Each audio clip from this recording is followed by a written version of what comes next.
The views expressed on the previous we didn't just hear Stormcat, did we? Oh, my God. Yeah. Oh, my God. Stormy. Hey, Stormy. And he was great compared to the guy who followed him. What the hell was he speaking? You're listening to Sports Radio like OJ, 560 WQAM. Speaking of OJ, oh, yeah. Miami, Fort Lauderdale. There is a God. Neil God. Now is down almost 300 points. 560 WQAM presents The Neil Rogers Show. To talk to Neil, dial 567-0560 in Dade and Broward. In other counties, dial 877-75-NEIL or pound 560 on your AT&T and Verizon wireless phones. The opinions expressed by Neil, his guests, or his callers and the do not S&P is down represent those of 38. WQAM management, staff, Fool or of his money are soon sponsors. farted, Now, The man. Neil Rogers Show on 560 WQAM. Hey, Moneypenny, what makes you the laser beam out of my wristwatch? Ooh, busted at the wrong watch.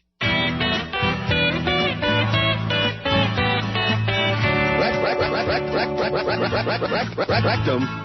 Please lock him away, for I recall the day, homicide, a Bronco ride, and he won't confess. I don't care what they say, 'cause O.J. murdered her wearing gloves. Absolutely.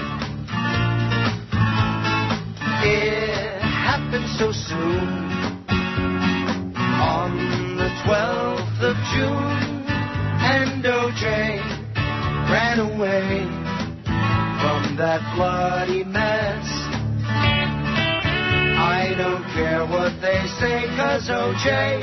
murdered her wearing gloves. Yes. I have waited quite a while, but I see he's still on trial. It goes on and never ends, as it does. I know that O.J. murdered them. Lock him up, please, and throw away the keys. It's a game, all the claims of his innocence. I'm dying over here. I don't care what they say, 'cause O.J. murdered her wearing gloves. I don't care what they say, 'cause O.J. murdered her wearing gloves.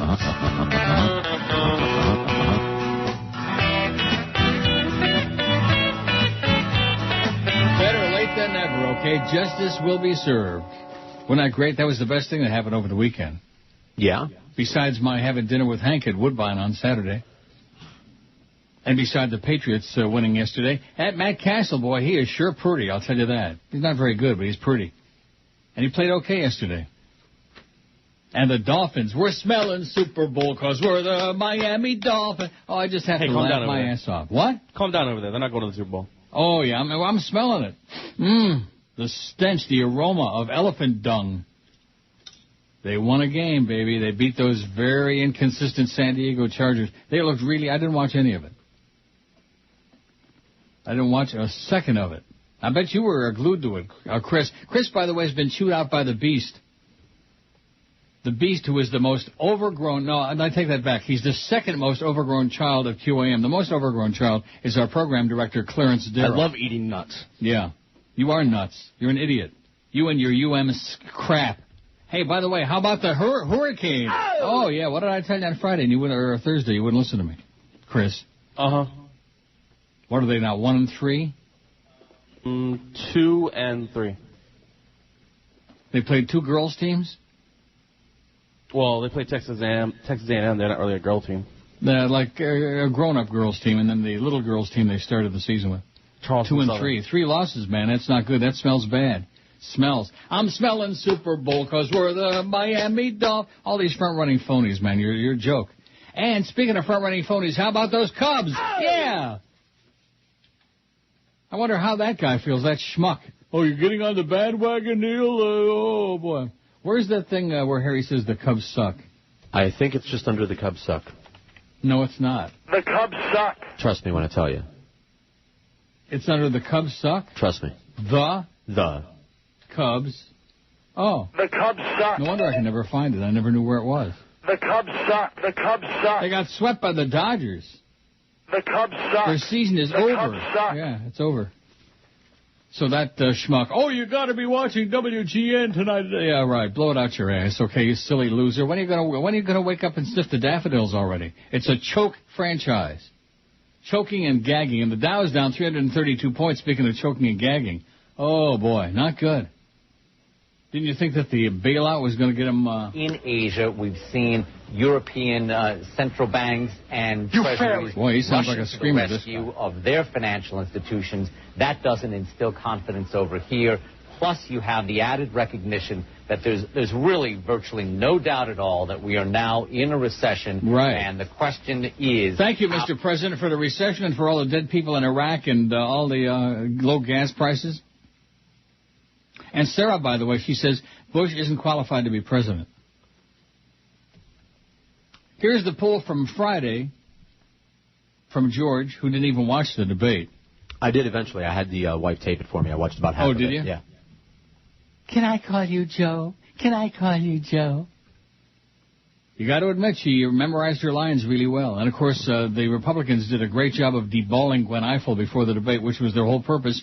And as a result, there was no follow-up. And when Sarah said, oh, I'm not going to answer your questions, I'm going to talk to the American people, Gwen Ifill just sat there with that stupid Schmidt-Eaton grin on her face like, oh, well, okay, whatever you say.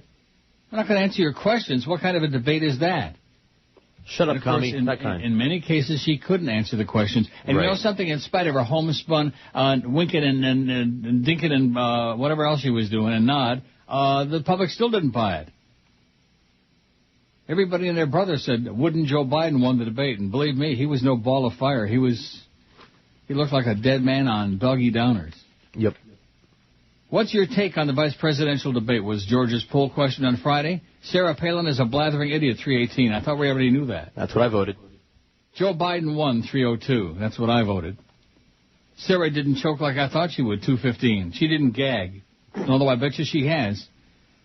I'm more scared of Sarah than ever, 183. I didn't watch it, 121. 8% of this astute audience didn't watch it. By the way, Neil at neilrogers.com. I know it's a tough email address. Very disappointing. Over the weekend, very little. Although I have another email, a long one, from Gary in New Orleans, who doesn't understand that he's chronic.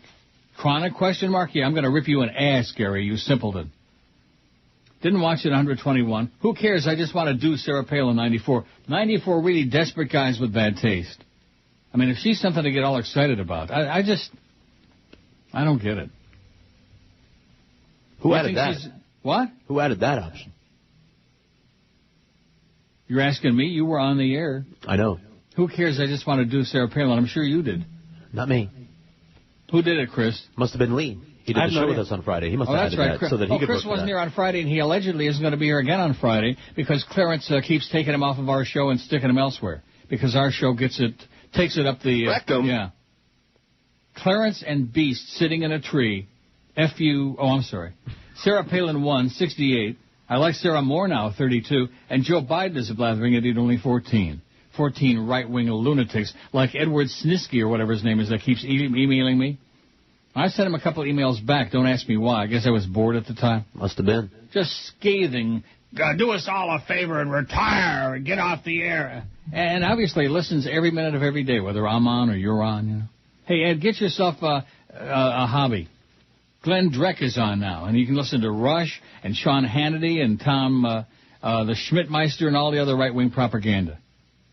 I just never understood people who listen to somebody that they hate like poison and just want to blah, like that because they're mean-spirited right-wing a-holes. Speaking of idiots, G. Goldbard in New Orleans again. Chronic, question mark? I listen every day for over 20 years and call the show twice in all that time, and none in the last 5 or 6 years. Thanks. You switched the email for 3 weeks and seemed to be a little short on them, so I send you a few over these several weeks, a few dozen, a few my ass, mainly to support your choice. What do? You curse me out, insult me, call me a chronic, use my last name on the air, which you never do for anybody else, and totally put me down. Does this make any sense? Let me tell you. Absolutely. Yes. His last series of emails were all whining about the archives. man, the last hour's there, man, and you're totally incompetent, man, why don't you guys do something, well, man, anyway, even emailing Eric, whining about it. Remember that? Yep. I guess what set you off was the request to get the archives back up to speed, which is the only way I get to listen anyway after all these years. I understand your weird brain pretty well and write it off to entertainment. At least you usually will realize when you've made mistakes in the past and are big enough to apologize. A true rare quality. The best or worst example is with Keith Olbermann. What am I going to apologize for? I'm going to apologize to this chronic idiot? He's been listening for over 20 years. Great. Congratulations. We'll send you a medal, okay, to New Orleans. And by the way, a perfect place for you to be. Keith Olbermann, I stopped listening to him when you wrote him off and insulted him after the Imus affair. He stopped because I had some criticisms of him, therefore he stopped listening to him. I mean, you talk about a guy with no brain of his own. If I told you to go to the bayou right now and jump into the water and drown, would you do it? Oh, please. That was a shame because I missed so many of his great shows. I believed you when you called him an a-hole, etc. After you reversed yourself 100% on him, I also started to watch again. He is amazing and wonderful. Neil, you owe me an apology. I'm not chronic and will never write you another email. Oh, please. Oh, hallelujah. Oh, happy day. You and Edward Snisky. I'm always remain a devoted fan no matter what. I just hope you see the light. There's no light to see. You're chronic. You're out of control. You're a whiner. Meh, meh. As if George or I have some ability to do something with the damn streaming, with the archives. There you go. We have nothing to do with it. Meh. You can I just affect hope the you screaming. see, understand. I was only trying to be supportive sending emails these last few weeks. You might not read this on the air, and I really don't care. Keep up the good work. Happy Jew Year. GG, still alive in New Orleans. Oh, go away already. You see what a bastard you are, man? Yeah. You ask these people to email. Yeah, say something. Don't keep complaining and whining. Don't you understand? Let's take to a lot of look people, right that now is and see if saying there's something. anything. There's nothing in there.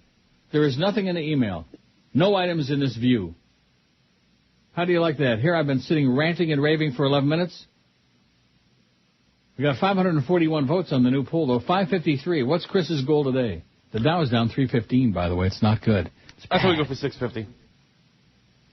Oh, don't let me forget to tell about my dinner with Hank Saturday. 650?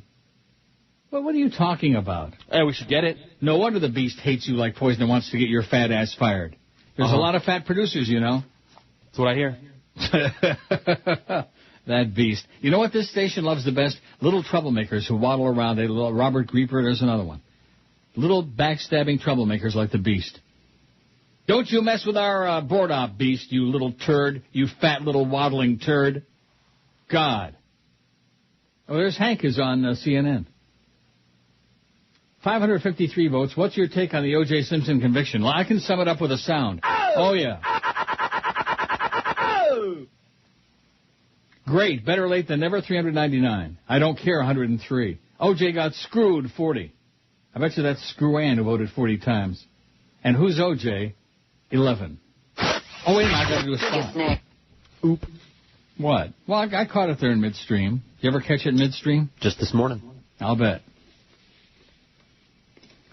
10:13 at 560 WQAM. Happy Monday to you. Week after week, more and more people are taking advantage of Neil's half-price deals on WQAM.com. And this week is no exception. Starting Thursday, you'll be able to buy $100 certificates for $50 to Anoka Indian Restaurant and the Peacock Lounge. They're boasting about a new larger location in the heart of the Grove, a modern atmosphere with a Bollywood theme. Try appetizers like shrimp and lobster nests or Mumbai nachos. Feast on the fabulous entrees that are an Indian spin on American classics, like their famous butter chicken called Mukni Murgi, spice-crusted hanger steak, and marsala meatloaf. They also feature a full bar and bottomless glass of wine daily. Anoka Indian Restaurant in the heart of the Grove. Call 786-552-1030 for reservations. And thanks to me, you'll be able to buy $100 certificates at half price starting this Thursday at noon on WQAM.com. Biggest names. The best talent. This is Neil Rogers. Sports Radio 560 QAM. The sports leader. No portion of this program may be reproduced without the express written permission of WQAM BZ Broadcast Group, Incorporated. You get a lot of it. Sports! With Neil Rogers on Sports Hole Radio, WQAM. Oh, man, use myself a thing bad because, you know, the sale about 3x4, you know, and it'll noise, I ain't got no food, and other man. I tell you, man, I'm a little crazy. When sell around, I didn't do nothing with a knife with a man, and he said what they want, you know, when they got trying to, you know, bubbles and said, man, or whatever, bubbles and little. I didn't do nothing. So what I'm telling you like that, you know what I'm saying, man? Oh, man, she was doing so much every time, man. I didn't do nothing. I was riding back of the van. I didn't do nothing, man. I was white, full, Bronco, you know, so I was going to have to go to my head, you know, but I didn't know go to my head because they know that I probably had to go to my head. So I was doing, you know what I'm saying? Hey, man, I just do blood glare up the cake over the bone in the night, you know, whatever. The night just drops on the floor. I was just stained up with a little lights going on in the middle of the night, a little noise in the middle. I the DMA, I don't do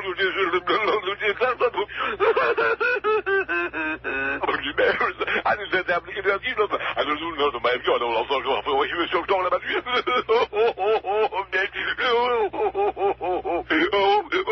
it's my pleasure. Wow. There's some emails on there now. There's a malfunction at the junction of my Outlook Express. Really now? Yeah, there was something screwed up on there, but you fizzed it? There are a few. There's a couple. Did you fizz it? Nothing good, though. Oh. Here's one from Sam, who's all bent out of shape. Your football knowledge is slipping. Another lucky one for us, huh? If you're so knowledgeable about football, then tell us who'll win the Super Bowl as opposed to the 30 other teams who won't. Wrong again. You're getting senile, says Sam. I'm senile. What did I say? I said the Dolphins won yesterday, and we're talking Super Bowl, man. We can smell it. We're talking Super Bowl because we're the... Yeah, I remember that one year, 100 years ago, when Tony Cigaretto was on there, pretending to be the news guy. There's nothing worse than a sports guy pretending to be a news guy, you know what I mean? I think that's back when he was still a sports nerd. And it was one of those years when he started, they won the first, 3 or 4 games, and, we're talking Super Bowl. That was the segment, a special segment. We're talking Super Bowl. Yeah, you're smelling Super Bowl is what you're smelling, Tony. You're smelling it. Hey, Neil, I thought you might like this. Dear Tide, I'm writing to say tell you about an excellent product. Oh, hefty bag, people. Stella. Jim and Kendall. Thanks, Jim, but no thanks. Here's somebody. Happy Monday. Yesterday, my grandmother got the right-wing propaganda DVD, Obsession. I got it and broke it in half. I'm in a Howard Beale mood. Can't wait for November 4th. P.S. Family Guy episode of Surfing Bird is really funny. Reminded me of your show since you played it live, blah, blah, blah, whatever. Okay? And here's the Manhattan Institute Daily Update. That piece of crap. We get so much swill on that email. But you know what? Delete. No problem. Let's see if this one was worth reading. Oh, yeah, Sam again. It printed out twice. Your football knowledge is slipping. You're senile. Yeah, that's the important barometer of whether your mind is sharp, is whether you have great football knowledge, right? That's the important stuff. Winning a ball game. How about those Hurricanes, huh? Those Hurricanes. Sorry, Donna Shalala. Hey, Donna. You fairy. Oh, now this is cute. It's a joke, but it's cute. I pre-read it. I screened it. Good. A teacher in Elmira, New York, who's a McCain supporter, asked her 4th grade class, how many of you are McCain fans? Not really knowing what a McCain fan is, but wanting to be liked by the teacher, all the kids raised their hands except for little Johnny. The teacher asked little Johnny why he's decided to be different. Little Johnny said, because I'm not a McCain fan. The teacher asked, why aren't you a McCain fan? Johnny said, because I'm a Democrat. The teacher asked him why he's a Democrat. Little Johnny answered, well, my mom's a Democrat, my dad's a Democrat, so I'm a Democrat. Annoyed by this, the teacher asked, if your mom was a moron and your dad was an idiot, what would that make you? With a big smile, little Johnny replied, that would make me a McCain fan. Oh! Isn't that cute? Very cute. Not like, not like that, but cute. So Saturday, well, let's see. Let's go back to the origins of this. On Thursday, the Humper was in the building, remember? Yep. And I said, give my... Oh, and you told me that he told you that the Beast was an idiot and that Clarence was an overgrown child. No, something about he was going to be at Woodbine on Saturday to cover the 2 big races. Yes. For ESPN, which he was. And so I said, well, give him my cell number and have him call me and we'll have dinner or something. Too bad there's not a good restaurant in that place. Oh, that Willows. Oh, SFG. You know what that means? No. Strictly for Goyim. Ah, I remember. Oh, what a horrible place. But that's it. That's the fine dining at Woodbine. So anyway, I got there around 4:30, And I got lucky, too. I won a few bucks. I'm not going to say how much. Go, oh, you're going to pay tax on that. Well, I told Hank that. He just laughed his fat ass off. Pay tax on it, my ass. I'll tell you what, I'd like to get a deduction for all my gambling losses the last 4 years of Woodbine. How would that be? How does that sound? Okay. Sounds delicious to me. Oh, delightful. So anyway, I got there 4:30. We were having dinner at 6. And I won a few bucks, got lucky. Then at 5:30, I kept the money in my wallet, and I went upstairs and watched a couple of races on the TV. And at 6, I went down, and just like promised, at 6:10, my cell phone rang, and there was the humper. Unfortunately, it took him like 35 minutes to find the Willows. I guess he got sidetracked. He said that one of the gates wasn't open. That was supposed to be, and but there he was. And we gave each other a big hug, which for two big fat guys was, oh, my God. You could probably feel the earth shake right where you are. Could you feel it? I'm feeling something. Yeah. The thunder down under. And so we had the buffet there at the Willows, which really is crap. Hank didn't have the dessert, by the way. I tip my hat to him, which I don't think there's any room in there in that puppic for dessert, but nevertheless. I did, though. I had my dessert, and my blood sugar as a result is sky high. Plus, I found yesterday that Nestle's makes a really awesome heavenly hash. Oh, my God. Wow. Dow is down 325, 360. 361. Let's just, I'll tell you, the rest of the show, why don't we just do that? I'll just keep giving the number. 362 and a quarter. We just keep saying lots of numbers. Yeah, we'll just make some up. Big O on 2 to 4. And by the way, the Humper's not sold on that. He said once a day is one time too many for the Big O, but twice a day? He said that's when he knew that this place was really in the tank, when the Big O was on twice a day. I bet you the Beast likes that, though, because he's an idiot. What Chris told me this morning, we're going to have a bloodletting here on the air today. I can just smell it. Can you smell it? It must be that Dolphin victory yesterday, too. You're getting senile. Tell us who will win the Super Bowl. I'll tell you who it won't be. It won't be the Patriots. Or the Dolphins. Or the Dolphins, that's right. Probably the stinking Giants again. I don't know what the hell lit a fire under their ass. Mad Dog 4 to 7. Dolphins tonight, one of the worst shows in the history of radio, 7 or 8 o'clock with the wooden Kimba Bocamper. And then 8 o'clock we got the playoff game, the Angels at the Red Sox. Followed by ESPN Radio. So DA gets the night off because we got playoff baseball. Oh, Dodgers at the Cubs if necessary tomorrow. I don't think so. Hey, Neil, you on the Cubby bandwagon yet? You better hop aboard. Yeah, better hop aboard now because it wasn't going to last very long. What a joke. Sick joke. Let's see. Here's Jonathan about yesterday. I couldn't believe it. I was traveling south on University Drive, starting around Sunrise Boulevard. On every other corner was this bunch of religious retards standing out in the rain holding up anti-abortion and Jesus Save signs. That's funny because they were here, too, doing the same thing. So what else could I do? I exercised my First Amendment right, promptly rolled down my window, and called them all crazy people. And you know what else? George Carlin was right. All of the women standing there were those who are against abortion. I wouldn't want to do them in the first place, says Jonathan in Boca. Nice thinking, Jonathan. Speaking of abortion, and here's a long one here from somebody. Oh, Holly again. Just a word to those out there who think Barack Obama doesn't have enough experience to be president. There's no job experience for being president of the U.S., not years in the Senate, not being dog catcher of Wasilla or governor of a trading post. You can't practice for that job. That being said, with experience off the table, you have to look at other factors like temperament, wisdom, knowledge, vision of the future. Those of you who've aligned yourself with the past and the recent choices you've made. John McCain has proven himself to be quick-tempered, lacking knowledge of facts, content with the way things are in Iraq, in bed with lobbyists, and most frightening of all, willing to choose non-qualified running mate.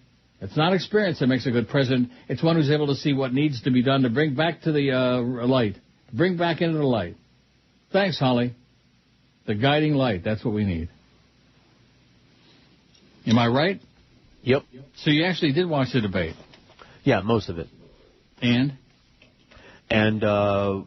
he was articulate, though boring and wooden, like you said, and she kept reading her notes, and she was shaking like a leaf, and she was stammering, but she didn't throw up. And I think that Saturday Night Live sketch pretty much summed it up. Mm-hmm. Did you see that? Yes. All right. Can I call you Joe? Yeah, because I got a couple of zingers that use your name. This is Neil Rogers. I'm not answering your questions, Dwayne. I'm making up my own. Bitch. The biggest names, the best talent. It's the big dog, Joe Rose.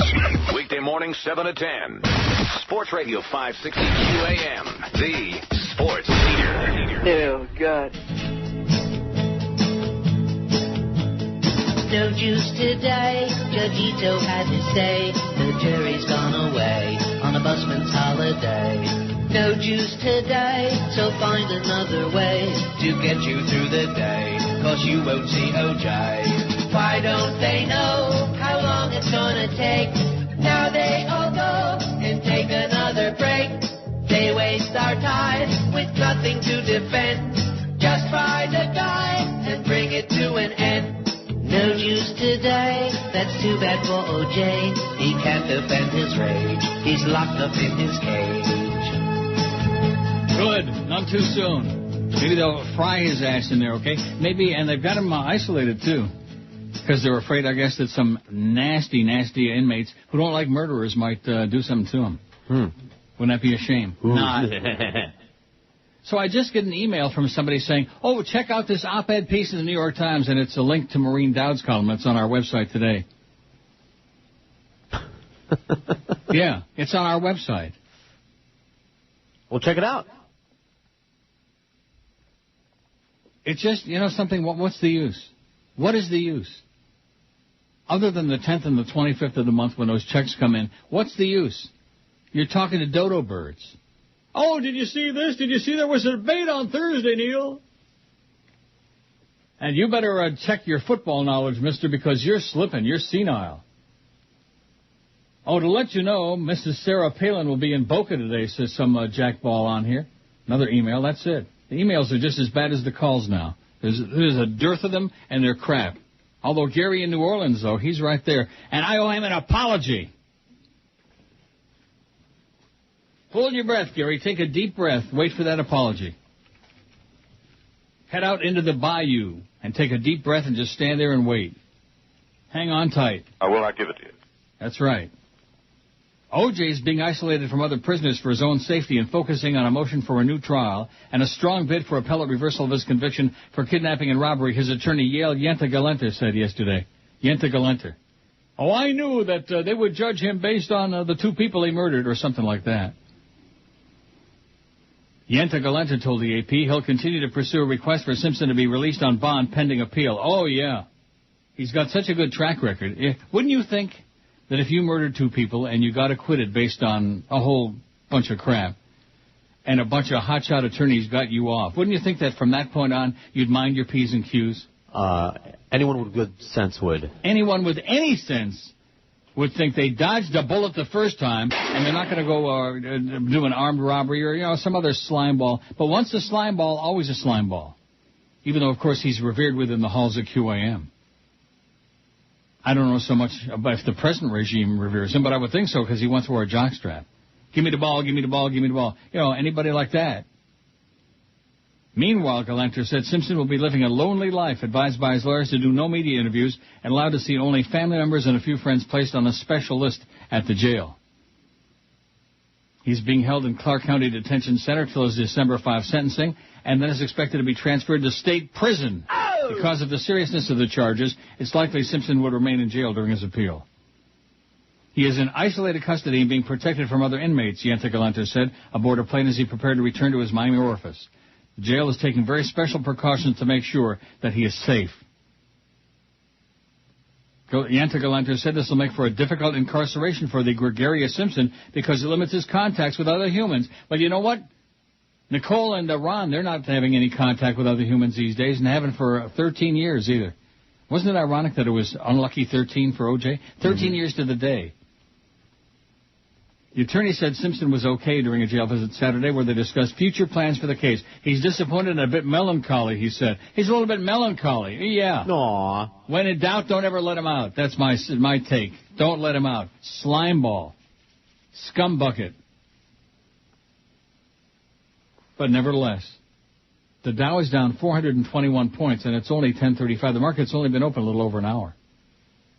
Aren't you afeared? Nothing in the email thing, by the way. Nothing in there. Neil@neilrogers.com. They've got nothing to say.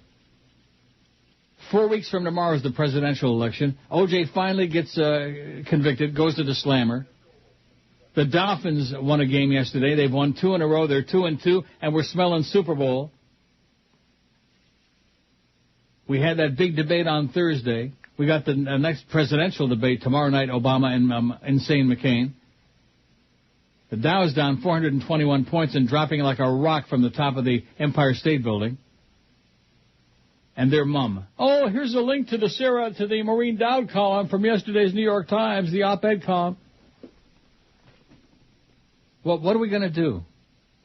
What are we going to do about life? So anyway, the Humper had some interesting stories to tell me about Joe Bell and what a piece of turd Joe Bell is, which I already knew that. And about that incident in the hallway when Hank was sitting there at that desk and bitching and moaning and ripping Joe Bell an ass. And come to find out, Joe was standing only a few feet behind him, which we knew that part. But then evidently Joe approached him in kind of a hostile, "Oh, you want to say that again in my face? Ho, ho, ho!" And Hank said, "Well, and what if I do? What are you going to do about it?" Maybe I do. Yeah. And evidently nothing, well, you saw what they did about it. Because one thing about temperamental Joe Bell, when you get on his bad side, and you're Jewish, oh my God, that's 14 strikes against you right there. Dow is down 439. Oh my God. 627 votes on the O.J. poll. What's your take on the O.J. conviction? Great. Better late than never, 458. Say it's great. Don't care, 112. How could you not care? How could you be so indifferent and callous and not want to see justice done? Who in their right mind wouldn't want to see him in a slammer forever and ever and ever and ever? Well, those people that think he's innocent, you know. Being that. And who are those? Who might those people be? All the people, morons? You know, the people in the building here. Him, his friends. Oh, that's right. O.J. got screwed, 45. No, those are the ones in the building. 45 lunkheads. Oh, but he wore a jockstrap. He was a great running back. Oh, and he was a great actor, too. And who's O.J.? 12. 12 comedians. Who's O.J. my ass? 630 votes, though. Now, what are you going for, 900, Fatso? Yeah, sure, that sounds good. Boy, we got a lot of fat producers. You know, we got the Beast, we got Zach, we got Chris, at least temporarily, until Beast gets him fired. If we had a couple more producers, I wouldn't have to work Sundays. If we had a couple more, if we had one more producer, you could do this show every day instead of having to take off Friday so that you can work on Sunday to fill in that wall of football swill. That's where we stand on the totem pole in this radio station, on the bottom. On the bottom. Even our fat producer has to go do some crap on Friday so that he can't be attending to the show. And, of course, if you had a pair, when you have that meeting after the show today, you should put your foot down. Put your pants down, take a big smelly dump right on Clarence's desk and say, you want a lot more of that? Because that's what you're going to get if I have to work on Sunday and can't work on Friday on the world-famous Neil Rogers show. That's what you should do if you had any balls. But you don't. So you'll go in there, yes, sir, yes, sir, yes, master, yes, sir. That's what you'll do. No. Or you're going to get the Beast fired. I don't plan to get him fired. I'm just going to tell... You couldn't get the Beast fired if you held a gun to Clarence's head. If you stuck your foot up his ass and put a gun to his head, you couldn't get the Beast fired. Those two are tighter than a snare drum. I'm just going to recount... I don't know if the Beast wife knows that those two are still doing hanky-spanky, man. You can bet your life on that. Even George knows that. Yeah. No items in this view. I told you that this thing would run its course and that would be the end of it. And I was right. Oh, well. I guess nothing. Back to the phones.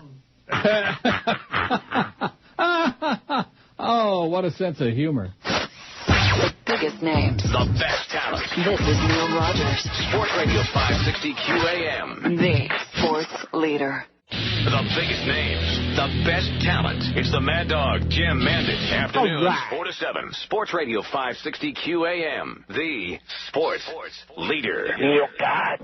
Killed your wife and run. Yes. Left them there in bits and pieces. The trial's moving on. Chance of acquittal decreases.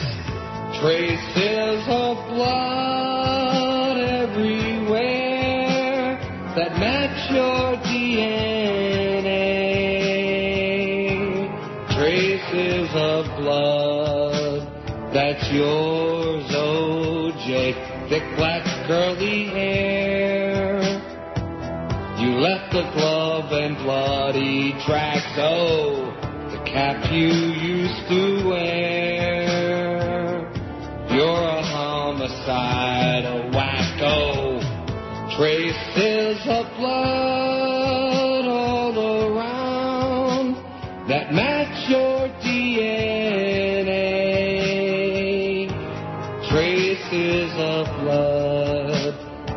yours, O.J. You closed your eyes instead of prayer.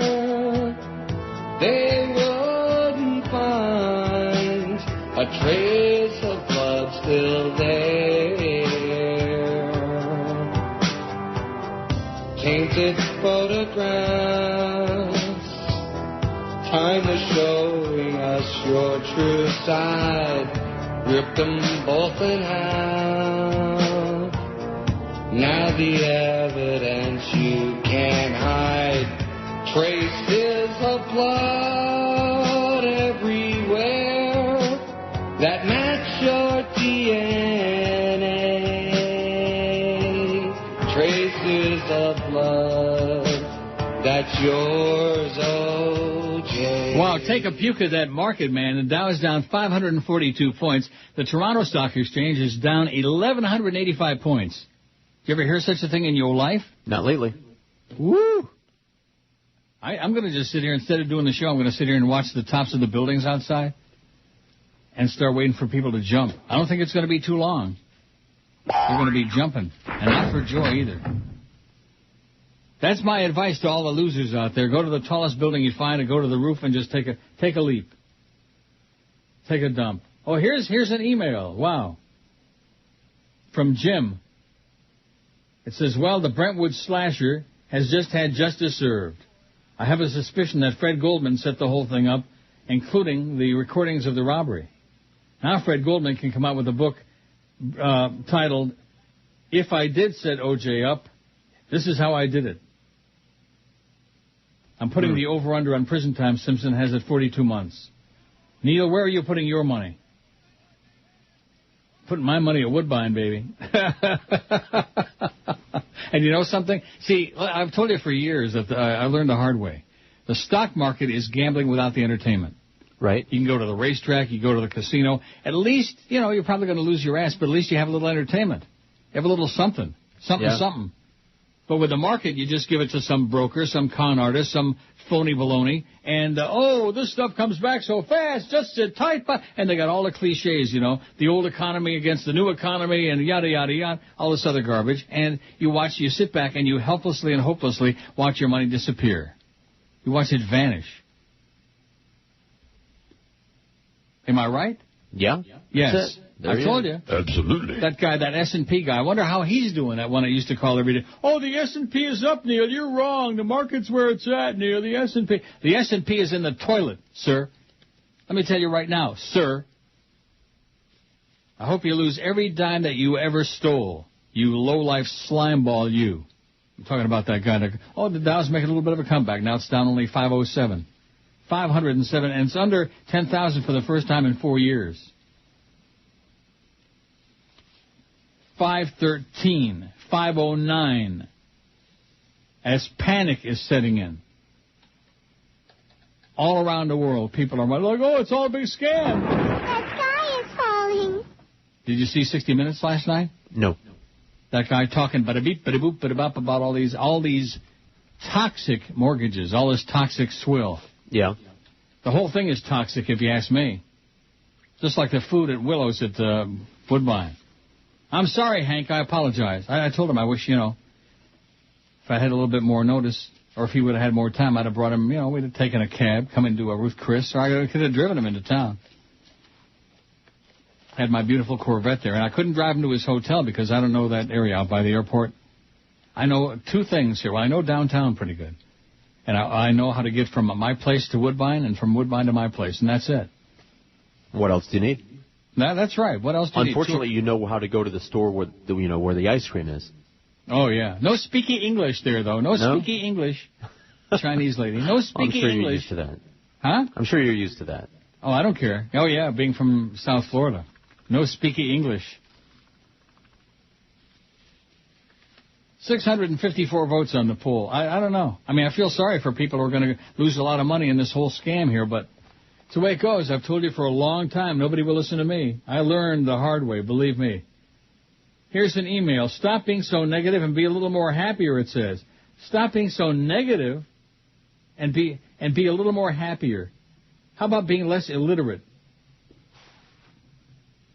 Vasty is the name. V-A-S-T-Y. What kind of a name is that? Don't know. Never heard of Stop being so negative and be a little more happier. What am I being negative about? The fact that the Dow is down 500. Oh, it's only down 495 now. Thank God. It's making a little bit of a comeback. You believe it? No. No. Stop being so negative. I'm just making it up, Vasty. You idiot. You simpleton, you. I'm pleased as punch. Patriots won yesterday. The Dolphins squeaked by a girls' team. Now, San Diego was supposedly pretty good. They were in the playoffs last year. Let's give credit where credit is due. They got a good-looking quarterback. But running back. What? Good running back. Yeah, one of the greatest. Yep. Dolphins stuffed him, man. They shut him down. We're smelling Super Bowl because we're the Miami Dolphins. It's really funny that they had to scramble around at the last minute to get those tickets sold because otherwise the game would have been blacked out locally. Mm-hmm. And there allegedly are several games during the season that are in danger of being blacked out because they can't sell the tickets. They will now. You would have thought that after the smashing win over the Patriots 2 weeks ago, you would have thought that the games for all the whole rest of the season would have sold out in no time. But nobody's got any money, honey. Nobody's got any money. That's what you don't understand, Fat Chris. Now, are you going to go in there and have a real confrontation with Clarence, or are you going to just wimp out? I'm going to go in there and tell him exactly what happened on Saturday night. Good. Get the beast fired. Get that fat fart fired, okay? He's a professional troublemaker. Of course, you'll never do it because he's boyfriends with the program director. He's like a big fat appendage to Clarence. No items in this view. Neil at neilrogers.com. I never dreamed in my wildest dreams that all of a sudden, after like 3.5 weeks, the email thing would just die a wicked death. I figured it would be a lot like the phones because it's the same group of people, just a different medium. So in other words, you tell me that the people who are emailing are the people who are calling? Or rather, the people who aren't calling. Oh. I mean, how much effort does it take to tap out an email? Well, see, first you have to have something to say, and that's where it all falls apart, you see. That seems to be the problem. Instead of just like sending me a link to some article that's already I've read and put on our website, or have no interest in, some long, ponderous column. It was a brilliant idea on my part. Thank you very much. You're welcome. And it lasted for like 3.5 weeks, and now it's run its course. Oh, you'll get, every once in a while you'll get smattering? A splattering. A splattering? So anyway, Hank and I had a good time, and we ripped Joe Bell an ass, and Hank just can't believe that the Big O is on twice a day. Rock solid. Or even once a day. Or that Geldy made a comeback. Can't believe it. Also said that Sid the Kid over across the street is a real loser, which I already knew that. You're a loser, Sid. The whole world knows it. That's the sad part. The whole world knows it. It's one thing to be a loser and, fake your way through so people actually think you got something going. But the world knows you're a loser, Sid. Alaska Governor Sarah Palin had announced during Thursday's debate that she may not answer the questions that either the moderator or you want to hear.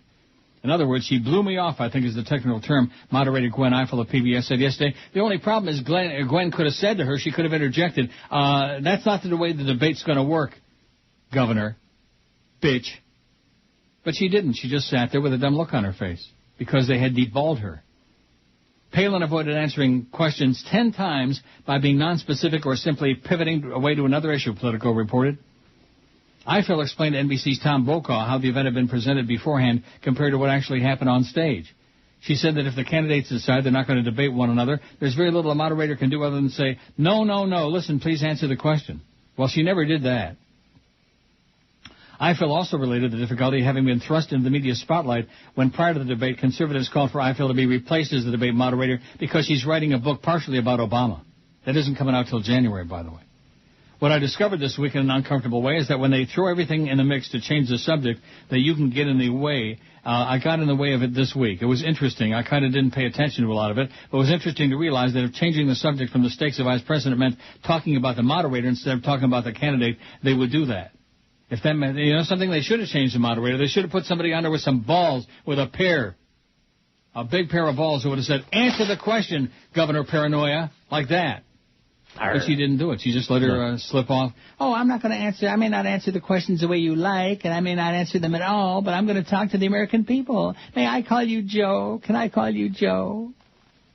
And it went over like a pregnant pole vaulter at the equator in the middle of July. There's a couple of emails. Look at this. Stock market. Hi, Neil. Stock investments do not vanish. Countless thousands of people will be happy to know that a select group of individuals have new mansions, yachts, private jets, luxury skyboxes, etc. because of their tireless sacrifices, says Greg in Melbourne.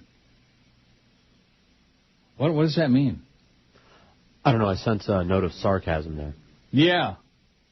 Well, this is a guy who's stuck in Melbourne. What do you expect? He's sour.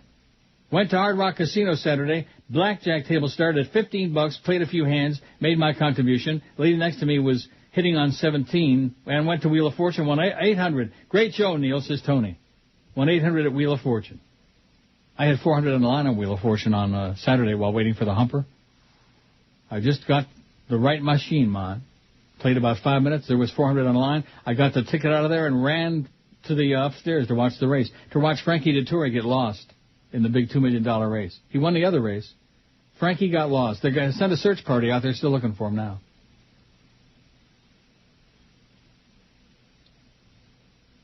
Oh, and here's one with a billboard from a long-time listener who's got nothing to say but sends me a cutesy couple of pictures here.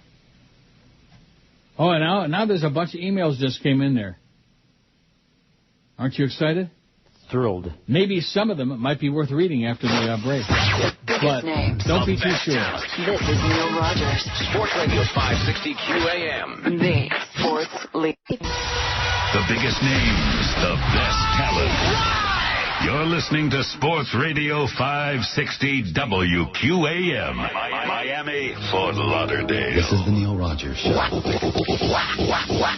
is your brain. Any questions?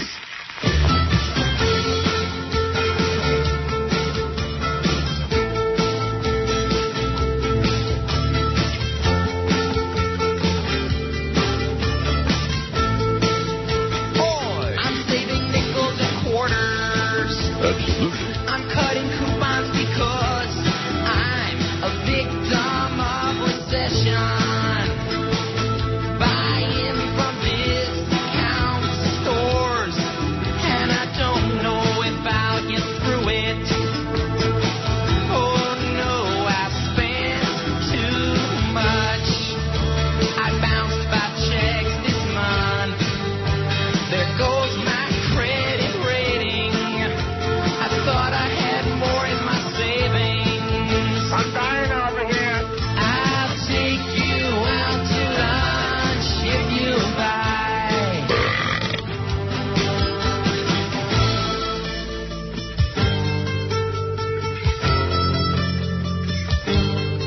It's the soft economy.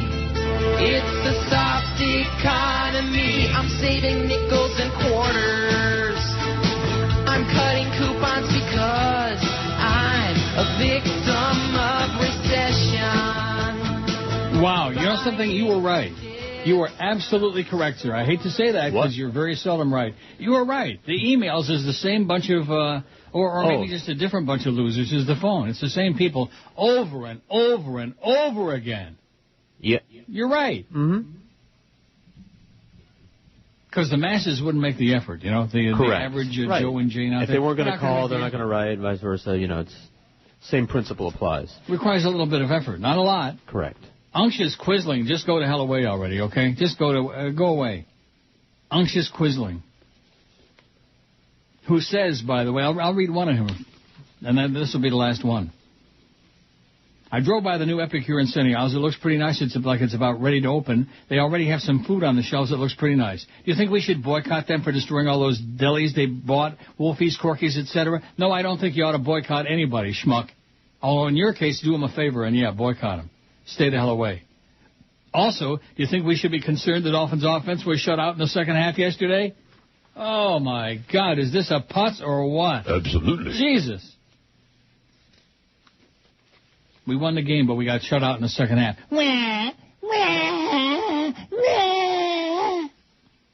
The sound of South Florida, baby. People driving north on Biscayne Boulevard near the Adrian Arsht Center were forced to turn around this morning because of a collision on Northeast 14th Street involving a police car. A woman driving a white Nissan Sentra was rushed to Jackson soon after 9 o'clock this morning. The entire front of her car was crushed. The Miami police officer who hurt her right leg in the crash was transported by Dade Fire Rescue to Cedars Medical Center soon thereafter. Although her police car received minimal damage on the front of its right side, the officer was visibly hurt and needed help from fellow officers to sit down. Maybe she hurt her ass or something. And a driver was injured this morning when her car sideswiped the Copper Kettle restaurant in Fort Lauderdale. I wonder how old this bag must have been. Doesn't say. Police said a woman was driving a green Nissan south in the 1600 block of South Andrews Avenue about 9:30 this morning when she went over the curb and took out several parking meters and two newspaper racks before plowing into a brick wall around the restaurant. The driver was injured in the crash, thank God. Charles Kirkhiles, owner of Copper Kettle, said he was inside the eatery at the time of the crash and heard a big boom. She must have been going fast, he said. And guess who wrote this article in the Herald? Adam H. Beasley. So Hank said that he had a meeting, a sit-down, a lunch with Joe Bell recently. Okay. And you know what Joe said? Bada boop, bada beep. That's it. Exactly. Boy, you're hot today. Wow. Bada beep, bada boop, bada bada like that. Nothing. He didn't say nothing. Well, I'm sorry things ended the way they did. Bada boop, bada beep, you fat Jew or something like that, you know. Hank seemed pretty happy, though. He's traveling all over the country. He's got tough assignments. He's going out into Vegas and out to the Del Mar racetrack, all over the place. He looked a little chubby, but nevertheless. I mean, what are you going to say, you know? Hi. How you doing? No, we had a good time. You know, Sure. It was great to see him. But, you say that. Good to see you. I did say that. But I'm talking about the weight situation. What are you going to say to somebody? We've been Lose through an this. ounce? You can't. Yeah, you can't. There's nothing you can say. He didn't have the dessert. I did. I had the dessert. You say, I'm going to miss you. And he said, Dr. Xavier Lochenkopf. I said, yeah. No, he didn't say that. He was probably thinking that. No, I guess it was kind of tacky of me to eat the dessert in front of him. I said, is it okay if I get because it's the only edible part of the meal at Willow's. The buffet is the dessert. Desserts are great. The Dow is down 444. It settled down to a nice even number there, 444, as opposed to like almost 600 earlier. It's making a little bit of a comeback. Anybody believe that? No. Huh? Come on. Like that one email said, come on, be positive. Don't be so negative, Neil. Be positive. We're smelling Super Bowl because we're like that means something. Like ball games are that important. See, this is the thing that the National Football League has done much, much better than any other sport.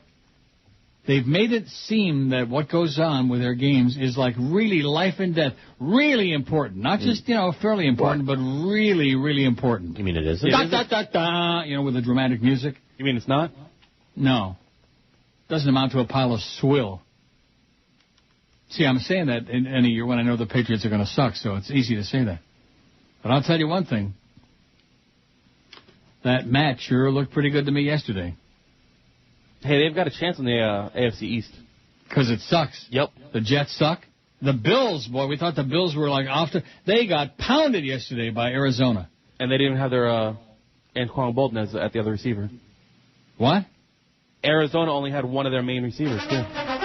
There we go. I want to hear it. Da-da-da-da-da. I didn't think I had it. Oh, yeah. But then I did. Da-da-da-da. The gladiator music, baby. It's important. It's like the end of the world. Market is crashing. The election's 4 weeks away, but who cares? It's the National Football League, baby. Gladiator? You bet he was. Now, why did you put that on? What? Whatever he just said. Gladiator? Yeah. Because you said gladiator. Say that. You can't say that. Gladiator. No. Joyce. Call up Joyce and see if you can say that. Oh, hey. Call up Joyce and Mel Gibson. She only knows one word.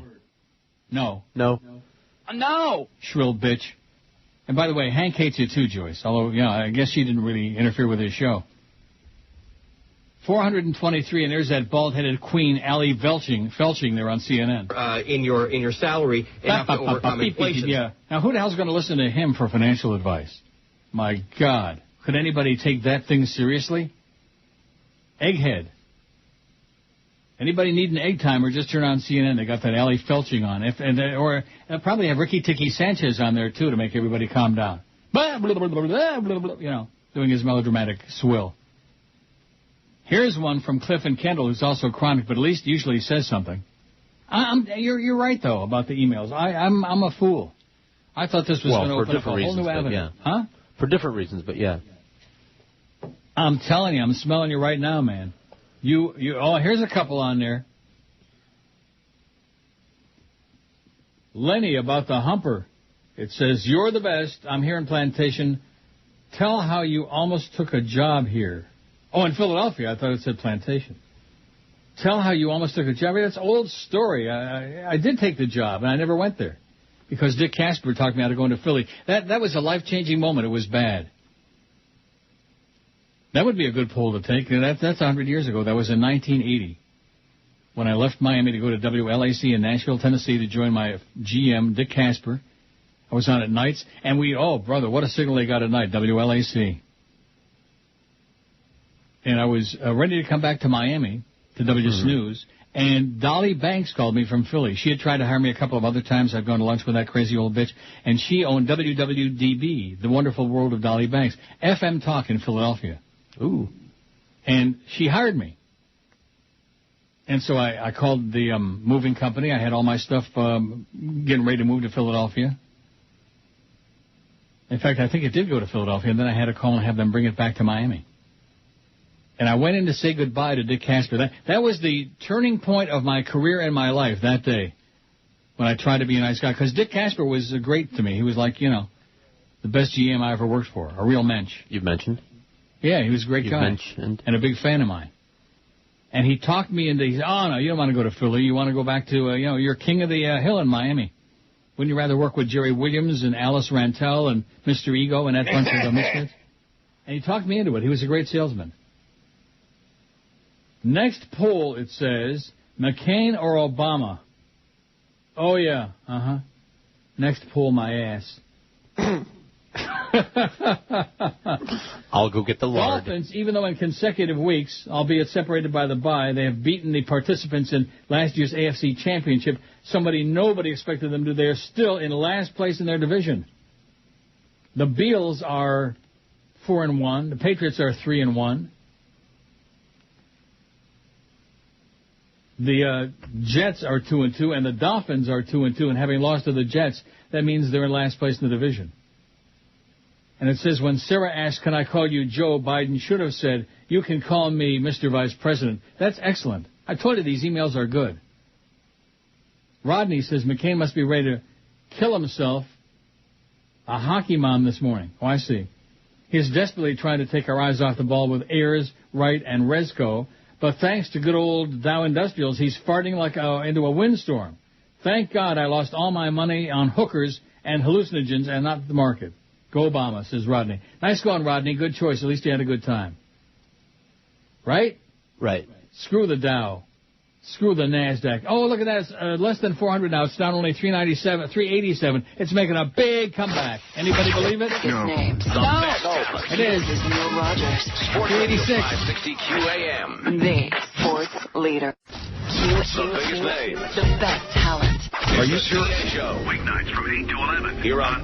Oh, my God. 560 QAM. The sports leader. M-O-N-D-A-Y-S-U-C-K-N.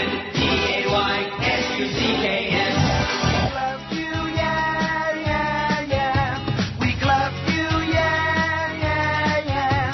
We love you, yeah, yeah, yeah, yeah. You failed. You think you lost your gloves, and here's what we have to say. We analyzed some blood, and it matched your DNA. And so we gloved you with the pair we thought you had. Yes, we gloved you, but the fit was really bad. We think you killed Nicole, but we never found the knife. We need more proof to show that you murdered your ex-wife. And so we'll glove you, 'cause we brought a brand new pair. Yes, we'll glove you, stick your fingers right in there. Rectum. We gloved you, yeah, yeah, yeah. We gloved you, yeah, yeah, yeah. And with some gloves like that, we know you did something bad.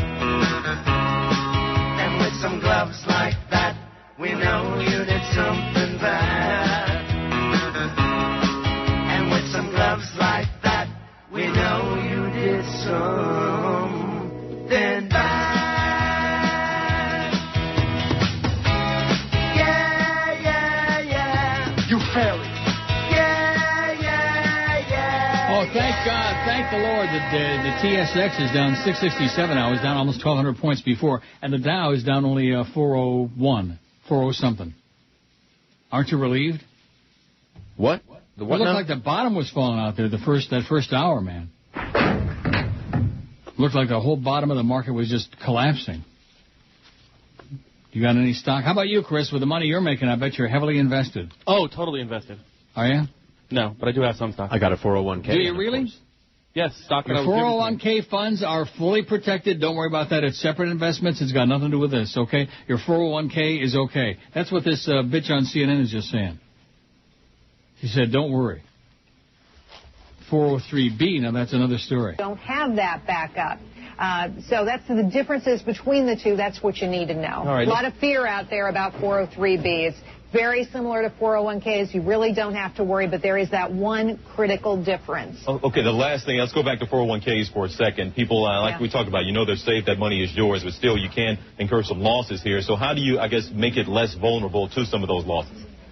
Well, the Dow's down dramatically this year. Similarly, people's 401k assets have been devastated, and sadly, there's no insurance against this investment loss, as I was saying. That's what makes diversity, asset allocation more important than ever.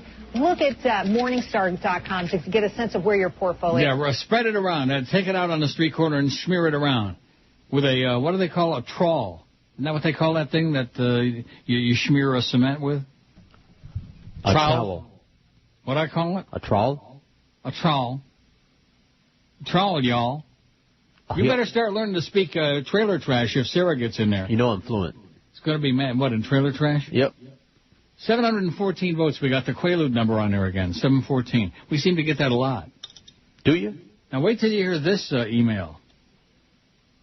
I turned on your show on Friday and heard George and thought, not this dullard again, but I gave George the normal 5 minutes before being bored to death and turn on Pandora. But this may be hard to believe. His show was good, and I listened to him for the whole show for the first time ever. Oh, my God. How do you like that? Wow. Thanks, Did he Mom. do a good show on Friday? That's right. Chris would know. Maybe that's because Chris wasn't there Friday. That must You have worked been with it. Flea. I see. You worked with Flea. How did Flea do? Was he a good foil? He's fine. We had some technical glitches, but that's to I be heard he's expected. a better moil than he is a foil, but nevertheless. Yeah? So maybe He's got Fat a big Chris is boil. like dragging us down. You got to that's move it. up and not down. Like a wet bag of sand, man. But before you get too excited about this email, it says, Yeah. I don't think he'll ever have a good show again, but from now on I'm going to give him 6 minutes before I turn the channel. Oh, blow it out his ass. Blow it out his ass? What kind of a communist comment is that? Rectum. Let me go to where he works and see how he does. Yeah. All these people judging you, like Jesse Helms, man. Look what happened to him. You start judging George and me, and you're going to wind up dead someday. I guarantee you that. That's right. Cliff and Kendall says, I purchased my dream home in East Kendall, October of 95. Imagine what my dismay when O.J. moved in a few months later, just 2 streets away. When I heard he was coming, I thought it was one of your comedy bits. The first couple of months after he moved in, there was a nonstop parade of news and police helicopters hovering over our neighborhood at all times of day and night. The few times I ran into him in Pinecrest, my blood turned to ice. So long, O.J. Don't let the jail door hit you, says Cliff and Kendall. And bad news, he says. My grandfather in Barefoot Bay has been hospitalized with terminal cancer. Good news, that's one less vote for McCain. All right. All right. Croak quick, Grandpa. Croak fast. When in doubt.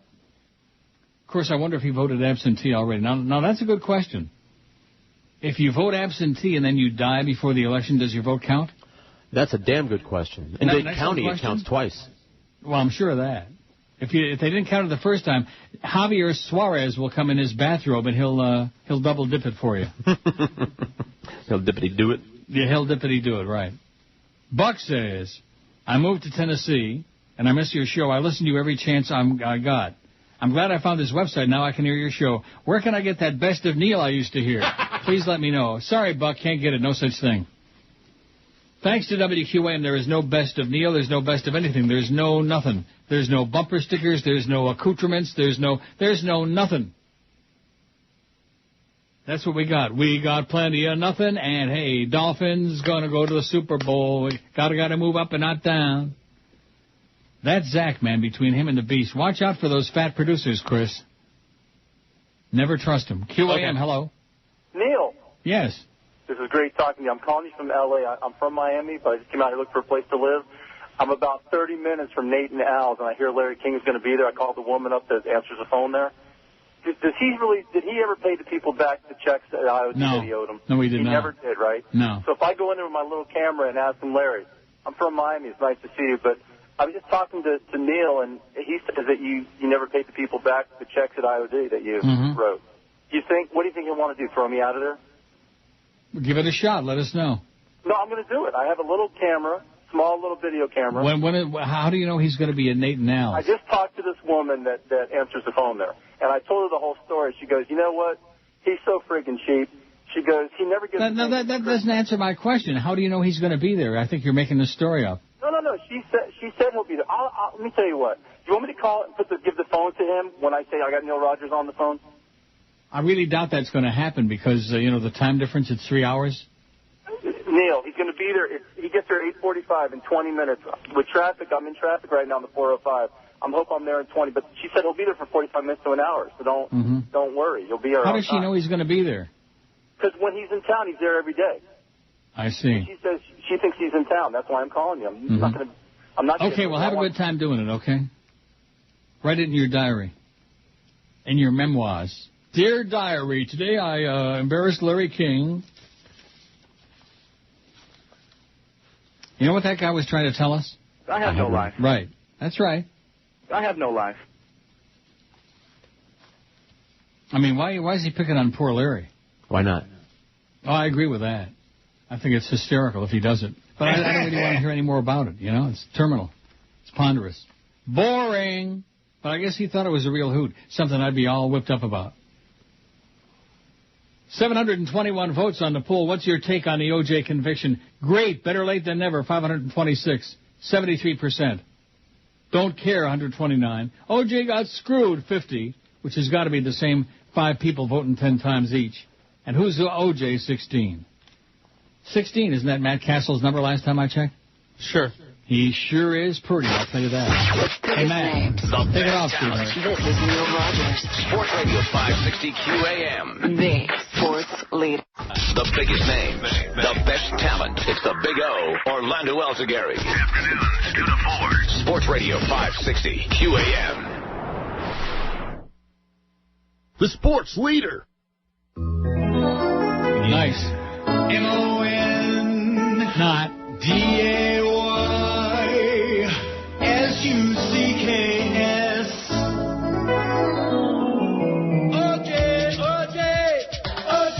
O-J, you killed Nicole. You killed Nicole. You failed. O-J, you killed Nicole. You killed Nicole. I killed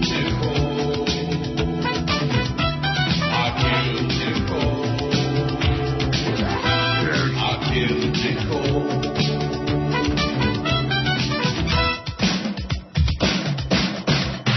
That night, when she turned off all the lights, there's no place where she could hide. Oh no, OJ was gonna get her. OJ went out to kill her. OJ went out to kill her. OJ went out to kill her. OJ went out to kill her. That night. One day, the jury's gonna set free OJ.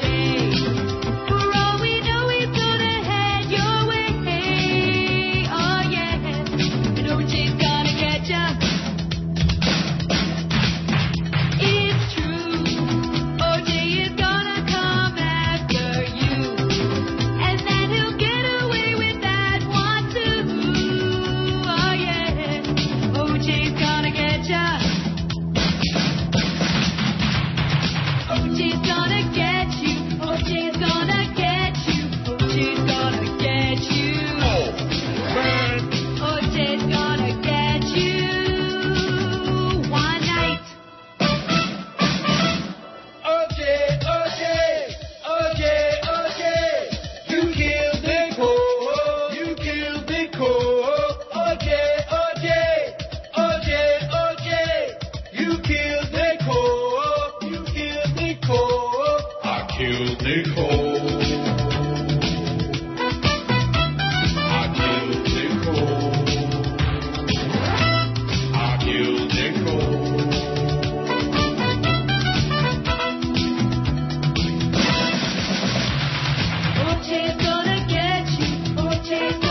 27 till noon. Fry in hell, OJ. That's my thoughts. Yeah. Ain't that your thoughts? Sure. Burn in hell, you miserable murdering right. piece of crap. Oh, but he was a great running back, OJ. We want to play golf with OJ. A long time coming. Yeah. All those years that he had off, that That's he was able to waddle around and steal the satellite signals and do all the other crap that he did. Finally got his comeuppance. Beat up that bitch. See, I have no sympathy for her because anybody dumb enough to stay with him deserves to get the crap beat out of her. Christy In fact, she ought to kiss the ground. She ought to kiss the ground that she's still alive. That's right. Dan in New Orleans says, Spiegs from Longwood. I don't know. Oh, I see. His last name is Spiegel. Spiegs from Longwood, Florida says, I wanted to let you know that I, too, am in New Orleans, listening to you this morning from the Intercontinental Hotel, close to the French Quarter. A toilet, a sewer, New Orleans. I also want to let you know I'll soon be listening to you at Cafe Du Monde for beignets and coffee. What are beignets? Got me. B-I-G-N-E-T-S? Is it like a biscotti? Is that like croissants? Is it like a biscuit? And then walking down the Riverwalk. What? If it's like the New Orleans thing, I think it's kind of like a puffy pastry with a bunch of powdered sugar on it. God. Man, sounds good. Although I'll be returning to the hell that is Florida this afternoon, I wanted to let you know that you are loved here in the Big Easy. Well, the love sure ain't mutual. I'll tell you that. I hate that place. It's a festering toilet. Just watch the movie Southern Comfort. You'll see all you need to know about Louisiana. Who put the Lou's in Louisiana? As in, how's by you? And since this is another email with no content or substance, I figured you'd love it just as well. Go Finns, Canes, Cubs, and Panthers. Stanley Cup, here we come. Oh, Stanley Cup, my ass. Oh, God. How are those Toronto make-believes doing, huh? Well, at least the exhibition games are over. If you think they lost bad in those, it's going to be really, really nasty. 423 points on the downside for the down. It's down. Gotta move up and not down. That's what Fat Zach said before he got fired. He's getting fired soon, I hear. And I hear the Beast is going to be out by the end of the day. After Chris goes in there and spills the beans. You should demand it. I'm not one of those people that tries to get people fired, but I'll make an exception in his case after what you told me. The freaking Beast. I think Mo had a point. Troublemaking little waddling turd. Am I right, Chris? Yeah, seems to be. Mm-hmm. Try to get you fired? Yep, for something that wasn't my fault. Threatened you he was going to get you fired because you wouldn't put Don Bailey Jr. on here as if you had anything to do with it? Correct. What did you have to do with it? You're board-opping the damn show, right? I did my job. I told the guys that were on air, okay, Don's ready whenever you want to go to him. So. And they didn't want to go to him. They probably had somebody important on, like Jerk Street. Oh, I said to Hank, I said, what's the big deal with this guy called Jerk Street? And I forgot that he's on ESPN. And Hank kind of like, he mumbled, they like him. Is what he said. Well, I forgot because everybody's on ESPN, you know how that is. I wouldn't be surprised if George has got his own show one day on ESPN. Me? Oh, yeah, George's Picks. There you go. Let's crank it up. Da, da, da, da. It's important stuff, baby. Yeah. All right, that's enough. Chop it up before he says gladiator again. Gladiator? So, here's George. Boy, the sun is shining. It looks a little toasty. I bet you it's colder than hell. The Dow is down 414. I'm just going to keep you folks appraised so you can decide when to pull the trigger. Oh, 10 degrees. It's sunny and 50. Oh. It hasn't been too toasty here the last few days. Hank came at just the wrong time. Tomorrow it's going to warm up to 58. Wednesday, 63. And 65 on Thursday. All right. Low tonight is going to be 3. You know what that is in Fahrenheit? 38 degrees. Oh, my God. Oh, my God. Are you schmitting me? 38 degrees? There's such a temperature, really? Although at least it's +3 and not -3. Hank was asking me how I handle the winters here. You just get used to it. You don't like it. You get used to it. And then you think of the alternative, like being in Florida, and you think, oh, I like the cold weather. Nice and it keeps you alert and alive and crisp and awake, as opposed to the heat and humidity where you feel real logy. You know what I mean by logy? I sure do. I don't say loogie, I mean logy. Kenny Gramer, another chronic former IO dear. Chronic.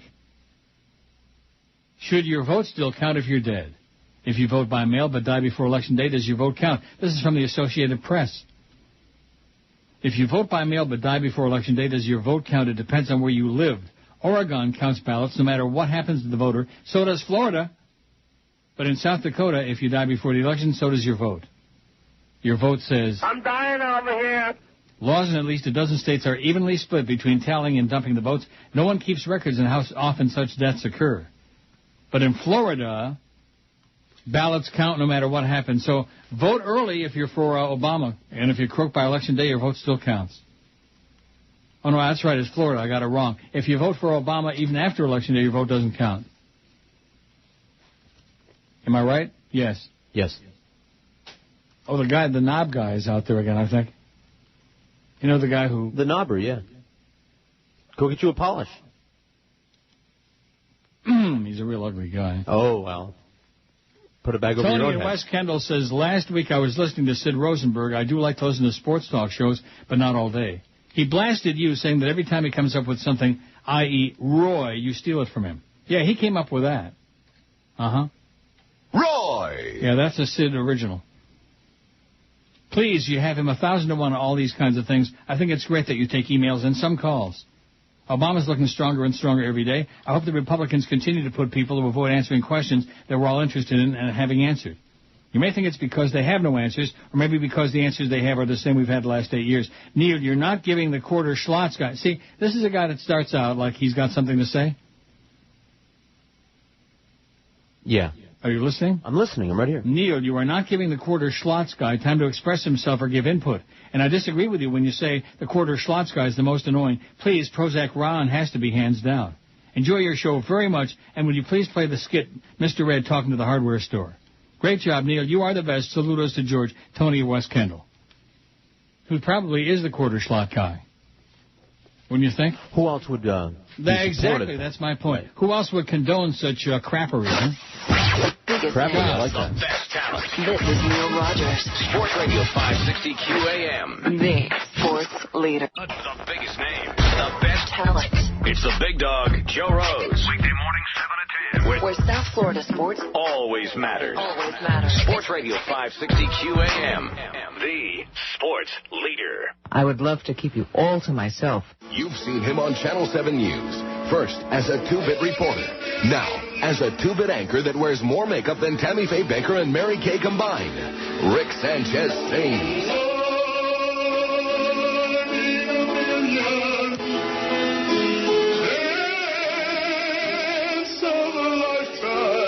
Hear the dulcet tones of the man who brought you Crime Check, Rick Sanchez. Rick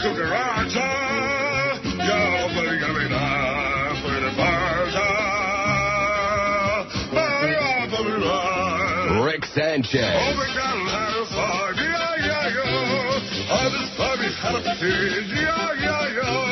Rick Sanchez sings. Give me a home with a Don't miss Rick Sanchez in his pasty-faced tour over Hialeah. It's one show you won't want to miss. Steak for a good one.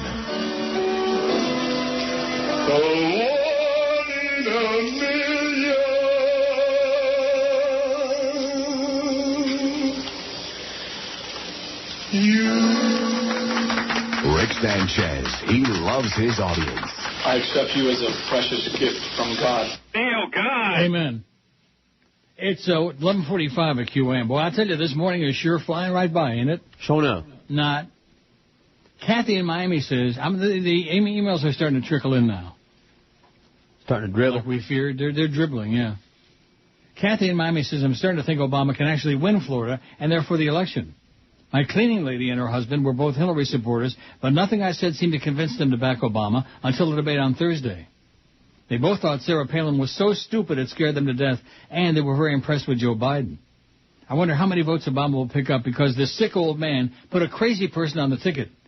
Is she picking up enough lunatic evangelicals to justify the choice? Asked Kathy in Miami. The answer is no. Their numbers are dropping like a rock. Can I call you Joe? Oh, that was so just... That set the tone for the whole deal. Can I call you Joe? Bob in Miami says those baguette things at Cafe Du Monde and Morning Call have a special name in New Orleans. They're called donuts. Okay, French donuts. And they're delicious. Great with a hot cup of coffee and chicory. I lived in New Orleans for 10 months in 67, 68. I have to disagree with your assessment of that city. It's a lot worse than you make it out to be. A real Schmidt-hole. Strange and hostile people. Freaky, says Bob in Miami. How do you like that? A lot worse than I make it out to be? How could it be? That's like saying it's as bad as Detroit. The question for you, Asheville, isn't how we can afford to focus on health care. The question is, how can we afford not to? Yay! The McCain campaign is accusing Obama of deceitful attacks on McCain's health care plan. Right. If McCain says it, it's the truth. If Obama says it, it's a lie. That's the McCain campaign. It's a lie. And he hangs out with terrorists, and he's an evildoer, and he's a Muslim. And that's right.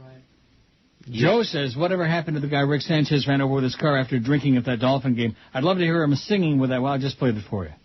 You're welcome, Joe. See, I'm not such a bad guy. I'm not such a hard ass. Like people say, like dumb. The Dow's down 424, but it seems to have, kind of evened out. Not good.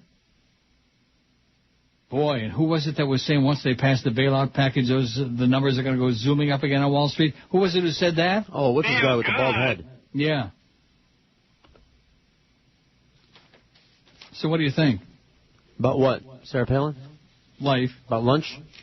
Yeah, what are you thinking about dessert? Dessert, yeah. Remember that? I think some mango cheesecake sounds What movie good. was that again?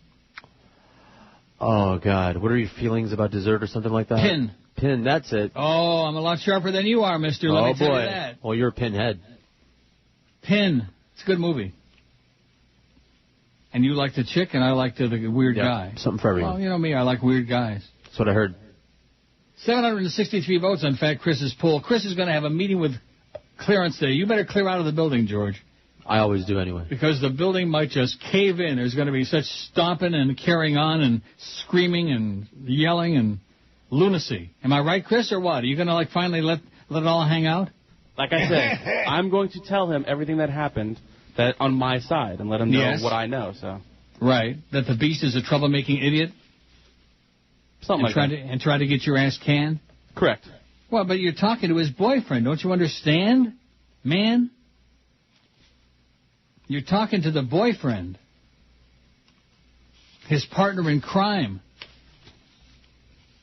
Who didn't even go to UM, but is still a UM apologist. They lost again. Oh, no, not the Canes. The Canes lost the game again. Oh, no. Aren't we cursed down here? I guess it's like a mixed bag now. Half cursed, half blessed. Because the Dolphins, man, we're smelling Super Bowl. Can you smell it? Smells like Elephant Schmidt to me.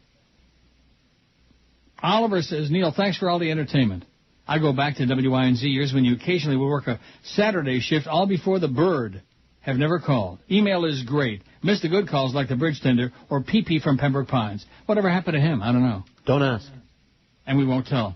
Recent calls have been frustrating to listen to. They sabotage your show. Shame that things change. At least now you live in a civilized nation. Absolutely correct, Oliver. Thank you so much. I live with civilized people. Although my building here, man, this is the future terrorist, future suicide bombers of the world building.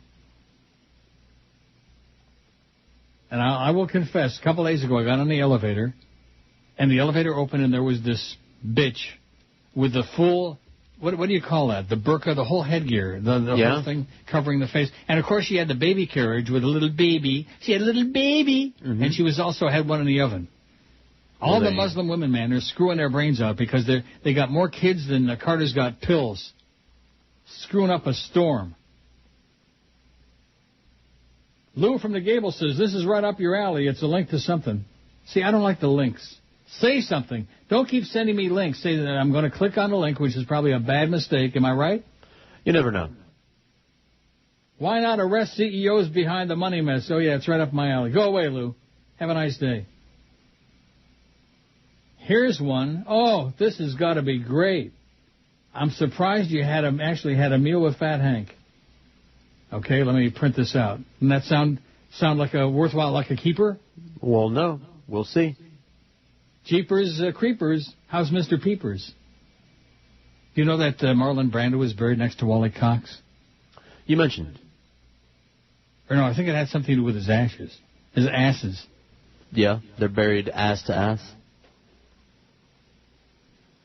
Oh, and I love the ones that start defensively. Please don't get pissed off and all fired up when guys like me email the show with our crap. Says T-Bic. T-Bic. Cubic? No, not cubic, not pubic. Flickbic? T-Bic. Okay, let me print it out. That box comes up mighty slow. Oh, and here's somebody, Bob in Miami says, it's the same thing again. He decided to send it again. Just in case you missed it. Just in case. I just got through reading it on the air. He sends it again about New Orleans and how it sucks. Neil, you'll like beignets. They're like Italian zippolis, fried dough with powdered sugar, and, of course, best when they're hot, says Larry. Zippolis? I never heard of zippolis. Did you? No. Italian zippolis. I don't get to Italy as much as you do. Well, that's true. Okay, let's see. I'm surprised you actually had a meal with Fat Hank. I assume that you have no real friends. No one can stand you. Everyone despises you. And the only people who can actually tolerate you and even talk to you are those who are either getting money from you or hope to do so in the future. Fat Hank must have been looking for a handout. He probably made some bad bets. Isn't that sweet? Cute. Yeah, you were right. That was going to be a killer. That's a keeper and a killer, yeah. You have no real friends. No, of course not. Why would anybody associate with me? I did buy a dinner, by the way. Well, believe me, it was not a memorable meal. It was crap. It was typical caca at Woodbine. Willows. Caca? Yeah. Even the horses wouldn't eat that swill. T-Bic says, please don't get all pissed off and fired up when guys like me email the show with our crap. You see, in my case, like most of us, I'll bet, I'm unemployed. It doesn't look like I'm going to get a job anytime soon. I wish I had funds to drive somewhere so that I could pursue other avenues of enrichment.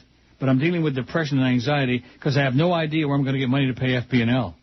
So the little pleasures I indulge in, like emailing your show and hoping to contribute something worthwhile, could serve in some small capacity to validate my beaten-down existence, mostly thanks to the fascists in power and the financial whiz kids who are nothing more than used car salesmen, enablers used to bankrupt the gentry. You think Sarah Palin is hot? I do. No, I don't. I don't think she's even lukewarm. And I think that you guys who think that she's hot desperately need to get laid.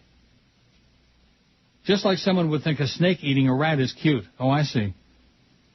The governor was speaking to her base over in Clearwater this morning. I can't think of a better place for nose pickers. 8 exclamation points, says T-Bic. No wonder you can't get a job, T-Bic. You got a really crappy attitude. You think Sarah's hot? Oh, she's so hot. She's a hockey mom. A hockey with a little baby. Oh, she's got such a cute little baby.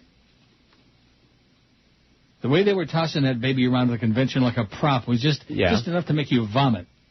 What are you doing to that poor little kid? Dow is down 483 again. Oh, it's going to be an ugly day before it's over. Let me tell you right now, it's going to be ugly, like that little baby. Linda says, while listening to a past show, September 25, you mentioned the phrase "whistling past the graveyard," wondering what that mean. Well, the question made me wonder as well, so I looked it up, and here's the answer. If someone is whistling past the graveyard, they're trying to remain cheerful in difficult circumstances. Whistling past the cemetery is also used. So, everybody whistle while you work, da-da-da-da, like Pat Boone in Love Letters in the Sand. That's it. I can't whistle real good. Only certain times. Well, you got to put your lips together and pucker up, I know. Blow, yeah.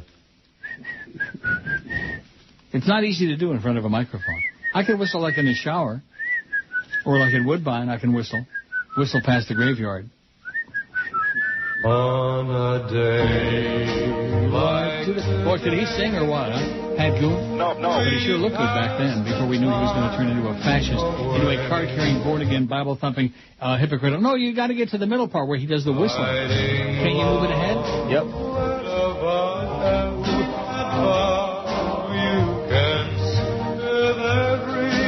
Breath you take. Here we go. Put those lips together, Pat, and blow real hard. And a little piece of trivia, there was actually Pat whistling on the song. Really? On Dot Records, as in, hey, well, Pat, what's Dot? Remember the old Boone in the Box? Whistle more and sing less. Yeah.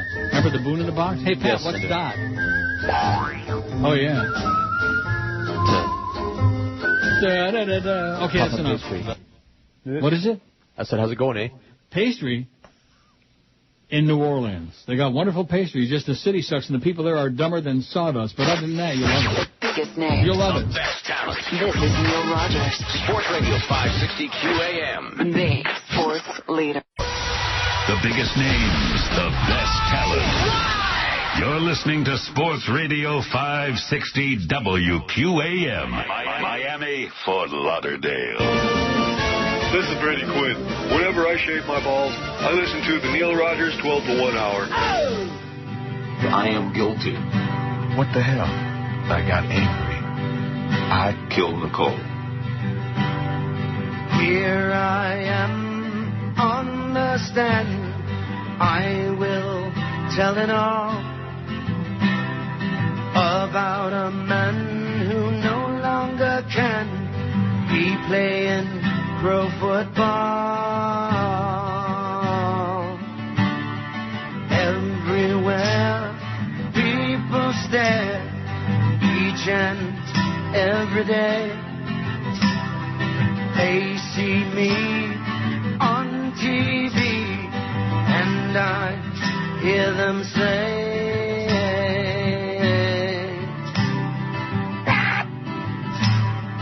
hey, you didn't hide that glove, O.J. Hey, you didn't hide that glove, O.J. You fairy. Testify, I won't lie. Like Cato, Kalin, his defense makes no sense. Led by Johnny Cochran.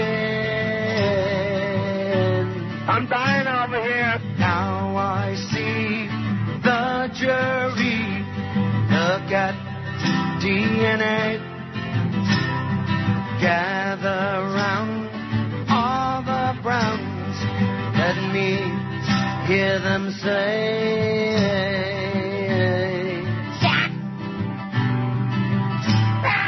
hey, you didn't hide that glove, O.J. Hey, you didn't hide that glove, O.J.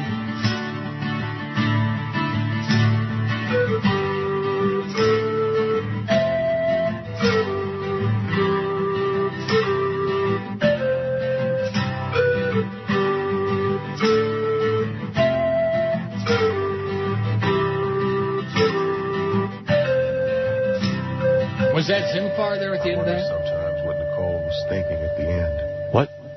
Was that Zimfar in the pan flute? Zamfir. Zimfar? Yes, he is. Bill Zimfer. Well, Bill Zimfer was really good. Jimmy Syphilis, on the other hand, just absolutely, oh, my God. Where's that thing about the Big O? Oh, here it is. I've got some leftovers, one, because I wasn't on Friday. George was on Friday. He did a hell of a job. Yeah, that's heck what of a that guy job, said. Georgie.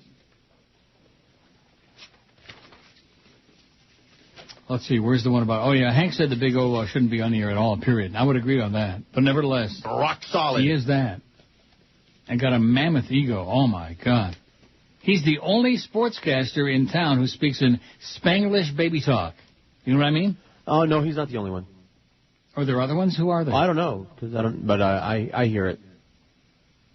You're listening to All Sports Radio? I just go from one station to the other, back and forth, trying to get as much sports information as I can.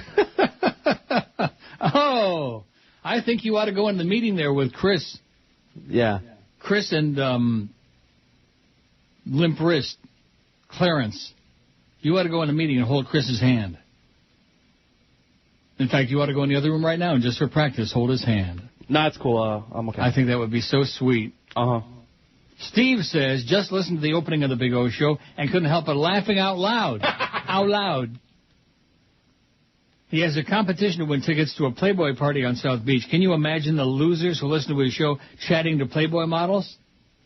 Hey, lady, you think LaDainian will run for 150 yards this week? Or, wow, you have two breasts just like the Hurricanes have two quarterbacks. Or even, I know I'm not going to get you, but do you think the Dolphins could get the kid from Clemson if they trade up? Hey, Steve, gotta move up and not down. Knocking the Big O. How do you like that? Rock Saying that solid. only losers listen to his show. We ought to get some emails about the Big O Show. Maybe they likes it. He's on it, too, by the way. He was on this morning. He'll be on again this afternoon, whether you like it or not. Hank thinks he's just god-awful. Probably I shouldn't have said that on the air, huh? Okay.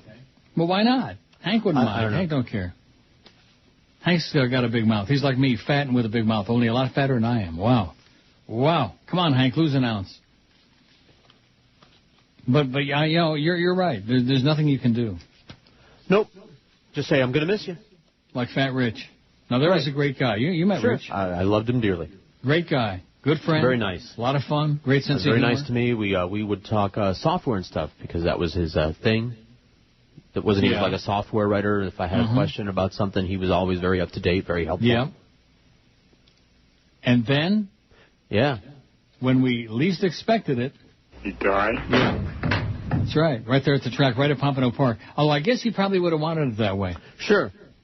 I imagine. I mean, when I croak, it would be nice to croak at Woodbine.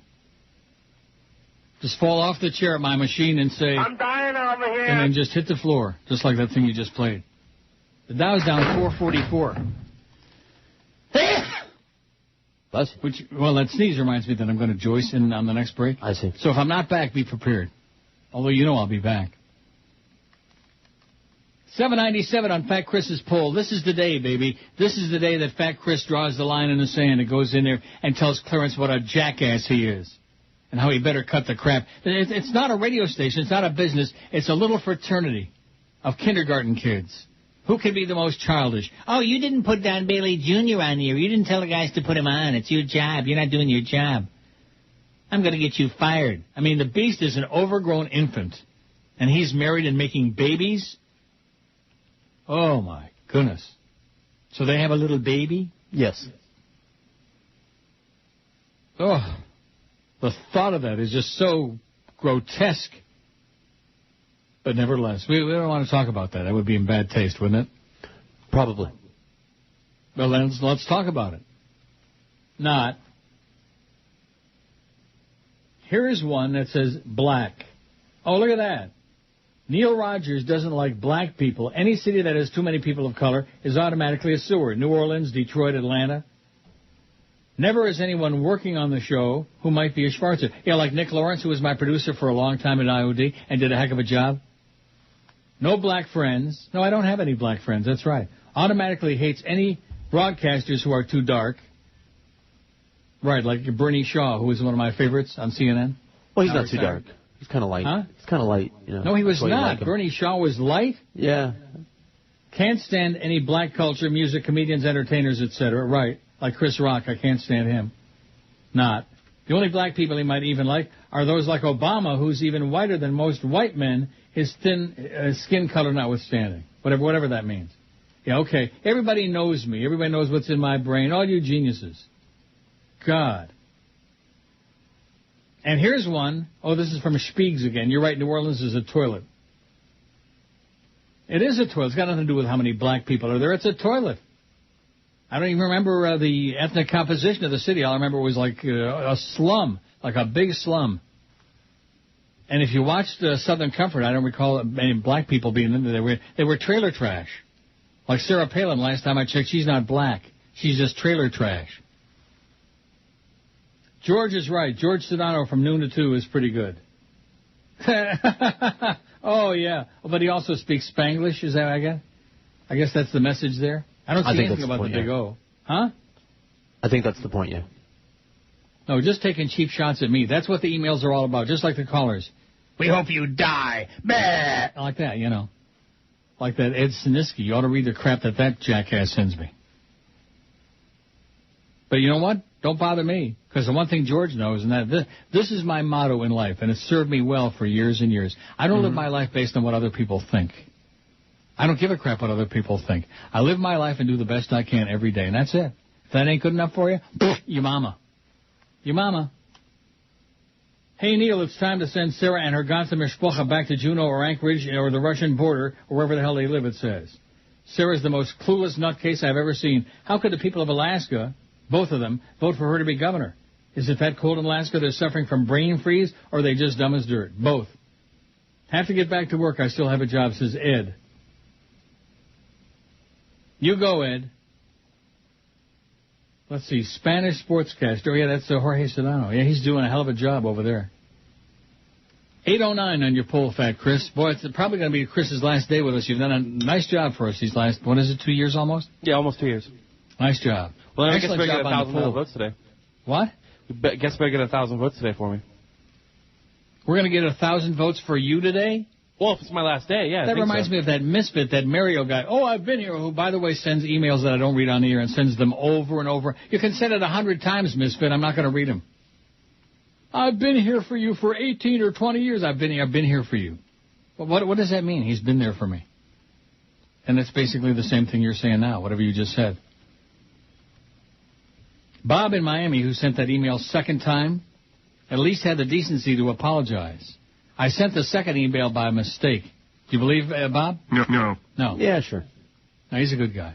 As long as I'm emailing you again, if I ever send anyone a link to a web page, I always include excerpts of the article in the email before insert the link. That way the recipient can choose to read the entire article if he, she, or it wants to read more. Nice going, Bob. Still in Miami? That's what he says. John in Lake Worth, who I thought was a lot more articulate and educated than he is, although I think he's been listening too long to that. Just the sight, S-I-T-E. Just the sight of Sarah Palin is nauseating. Her terrorist implications are way beyond the pale, but that's the Republican way. I see that Obama's running the Keating 5 commercials. He needs to run commercials about Sarah and all those who are refusing to appear, even after being subpoenaed. But guess what? They're not. I got an article here in my pile. 7 of them are going to testify. They're doing the Parliament song. I want to testify. 7 state workers now agreed to testify in the Troopergate probe. And ask that, please insert the smelly bitch drop, how the investigation is going. She makes me ill, and the SNL skits are the best. That's correct. How about playing Mo and Will Chamberlain? Can't play that. It was one of the first and one of the best. Love you, big guy, says John in Lake Worth. Oh, sight, S-I-G-H-T, John. Get it right.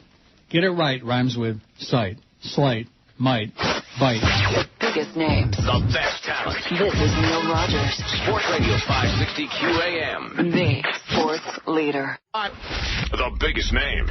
The best talent. It's the Mad Dog. Jim Mandich. Afternoons 4 to 7. Sports Radio 560 QAM. The sports leader. You're a bastard. The legendary athlete. The extraordinary actor. Now he debuts in his new action series. O.J. Simpson stars in Miami Slide. Come on, the juice is loose. O.J. Simpson is a divorced cop named Bruno Mali. From the mean streets of Brentwood, California, to the deadly streets of Miami, Florida. Listen to O.J. Simpson's ass-kicking cop dialogue. So, where were yous last night at 7 p.m.? Answer me, bitch! Bitch! The bitch is gone! You're gone, bitch! You're gone! Miami Slice, starring O.J. Simpson as Sergeant Bruno Mali, the hard, rough, tough cop on duty, but the loving dad of... Dad? Yes, dear? What happened to Mom? The bitch is dead! The bitch is dead! I killed the bitch! Now get in your room and do your homework!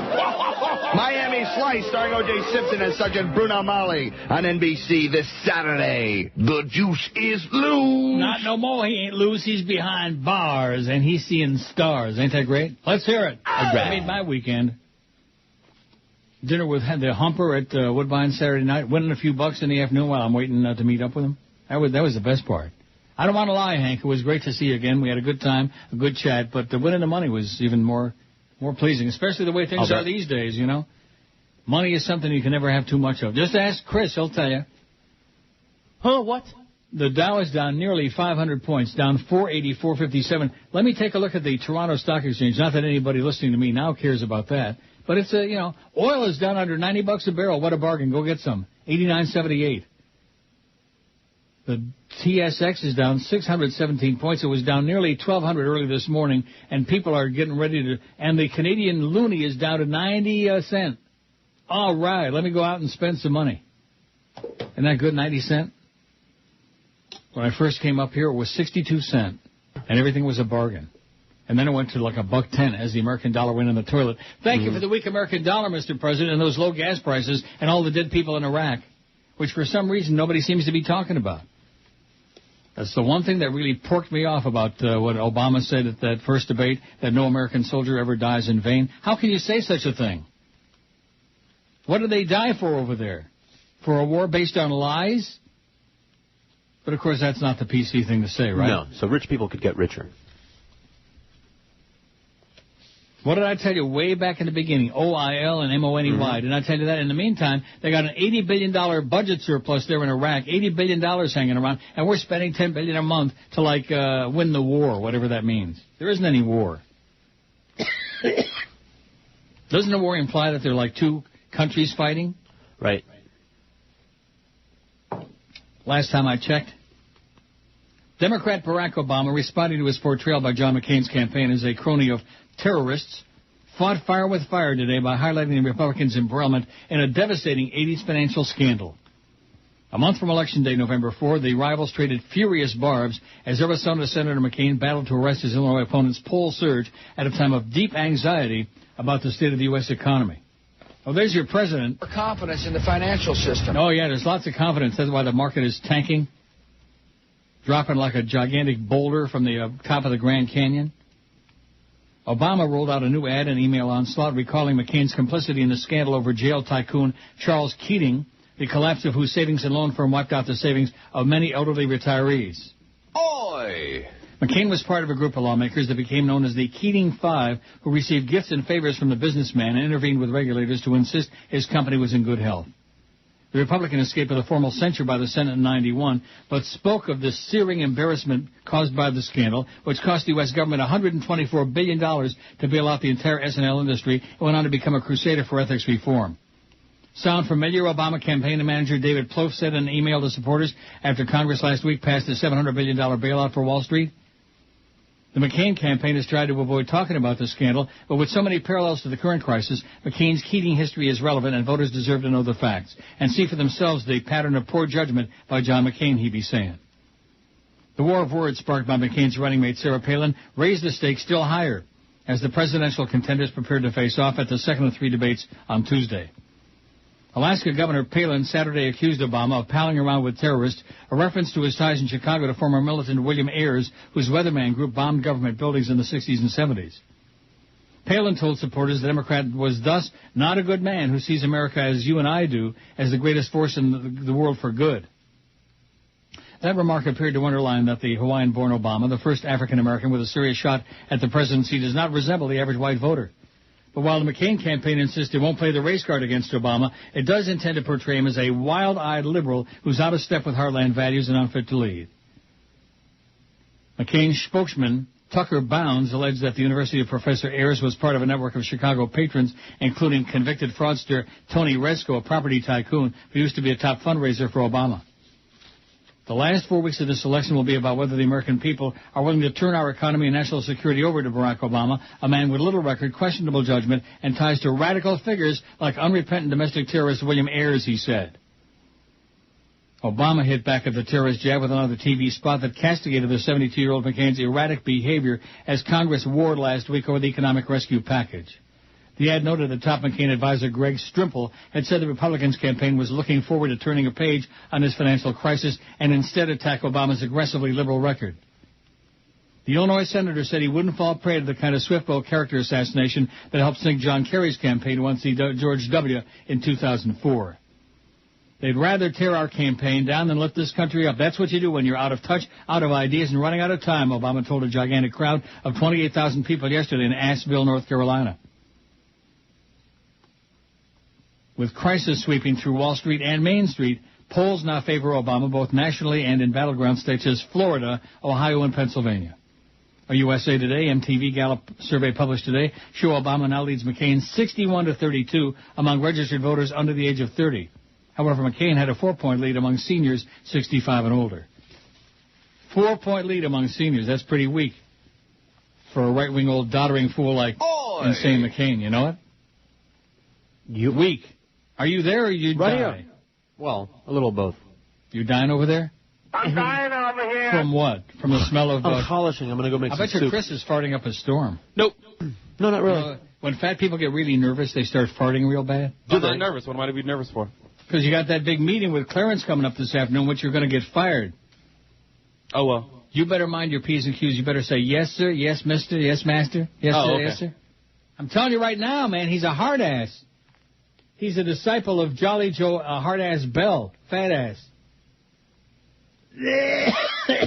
Oh, here's an email that says, funny story. and I'm deleting it right now. I don't want funny stories. I don't want jokes. Okay? You got it? Okay, I got it. I don't want funny stories that somebody else told you. I want people on this email to say something. Neil@neilrogers.com. Even if they rip me an ass like a couple that I've read. Oh, you don't have any friends and nobody would go to dinner with you. Blah, blah, blah, blah, blah, yeah. Even George likes me a little bit. Not much. Yep. Chris likes me a lot. Oh, yeah. Because if it weren't for me, he wouldn't have this job. Correct. By the way, I forgot to send that check to your close personal buddy, Cordis. Think I should send it today? Well, if you'd like, you can send it to me and I'll give it to him. No, you won't. It's got his name on it. If I Oh, well, you can send it in my name and I'll cash it over. It could to have him. his name on it if I ever make it out. I haven't made it out yet. Sorry, Josh, but the longer I take to send it, the longer he doesn't spend the money. Isn't that a good way to look at it? Sure. It's like you people that are losing your ass in the market. Just imagine if you would have had all that money, you'd have blown it by now anyway. So that's money you aren't losing. It's only on paper. Just sit tight, man. This stuff comes back so fast. That's what they all tell you. As you get broker and broker. That's why they call him a stockbroker. 829 votes on your OJ poll. Fry his ass, baby. Sal says, all weekend on TV I watched people complaining about the bailout package for $700 billion that was invested in our country. This is a bargain compared to the $9 trillion we invested in Iraq. Thanks, Mr. President, for those low gas prices, says Sal. Attaboy, Sal. You know where the bodies are buried, baby. Somewhere in Iraq. And, of course, the American soldiers, when they come back from Iraq in a box, they don't want us to see that. It's not good for business. They don't want us to see those caskets. A tisket, a tasket. Don't let the public see no casket. Because that reminds them that there's somebody dead inside who used to be alive. Living and breathing people with worthwhile lives and with husbands and wives and babies and all these things. Little babies.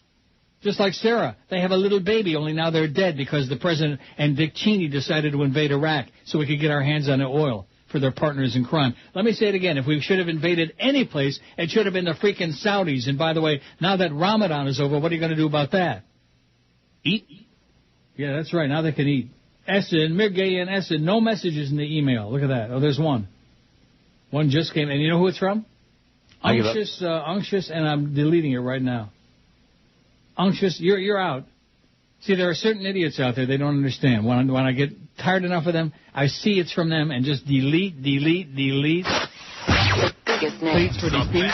Delete. This is Neil Rogers. Sports Radio 560 QAM. The sports leader. The biggest name. The best talent. It's the DA Show. Weeknights from 8 to 11. Here on Sports Radio 560 QAM. The sports leader. We're the flagship station.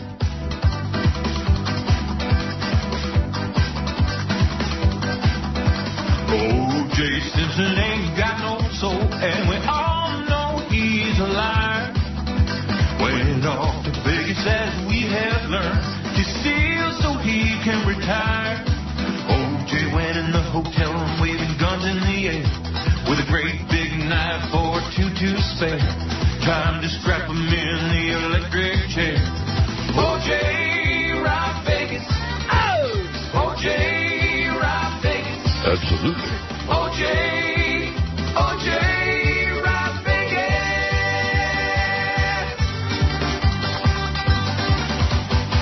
All right. 12:31 at 560 WQM. Happy Monday to you. Next Monday is Canadian Thanksgiving, eh? Okay. I ought to have off for that. It's a major holiday, Thanksgiving. I don't know. How can the Canadians be having Thanksgiving? They stole that from us, right? Okay. I mean, there was no pilgrims in Canada. Well, you're right. They might have had a similar story, though. With similar story? With some non-pilgrims, whatever. About a bunch of turkeys? There's a bunch of turkeys running this country. A bunch of colonists. Like Stephen freaking Harper. And that frog, Stéphane Dion. Who's Stéphane Dion? Parlez-vous français? Oh, my God. If I ever wondered, which I never did, I always knew why, but if anybody ever wondered why they hate French Canadians in South Florida, just go to Quebec, eh? Oh, my God. Go to Montreal. Frogs. It's a frog fest. It's like that scene in Magnolia. Tom says, I'm getting a couple emails here and there. It's just, see, let me just explain something to you, which I know you think I'm an idiot, and you're right. I'm slow. I'm naive. I'm a fool. I never learn. Yeah. But I thought that when I stumbled upon this email ID to replace most of the calls, now we did take one call today from that goofball in L.A., that alleged story about Larry King, which may or may not be true, and quite frankly, who cares?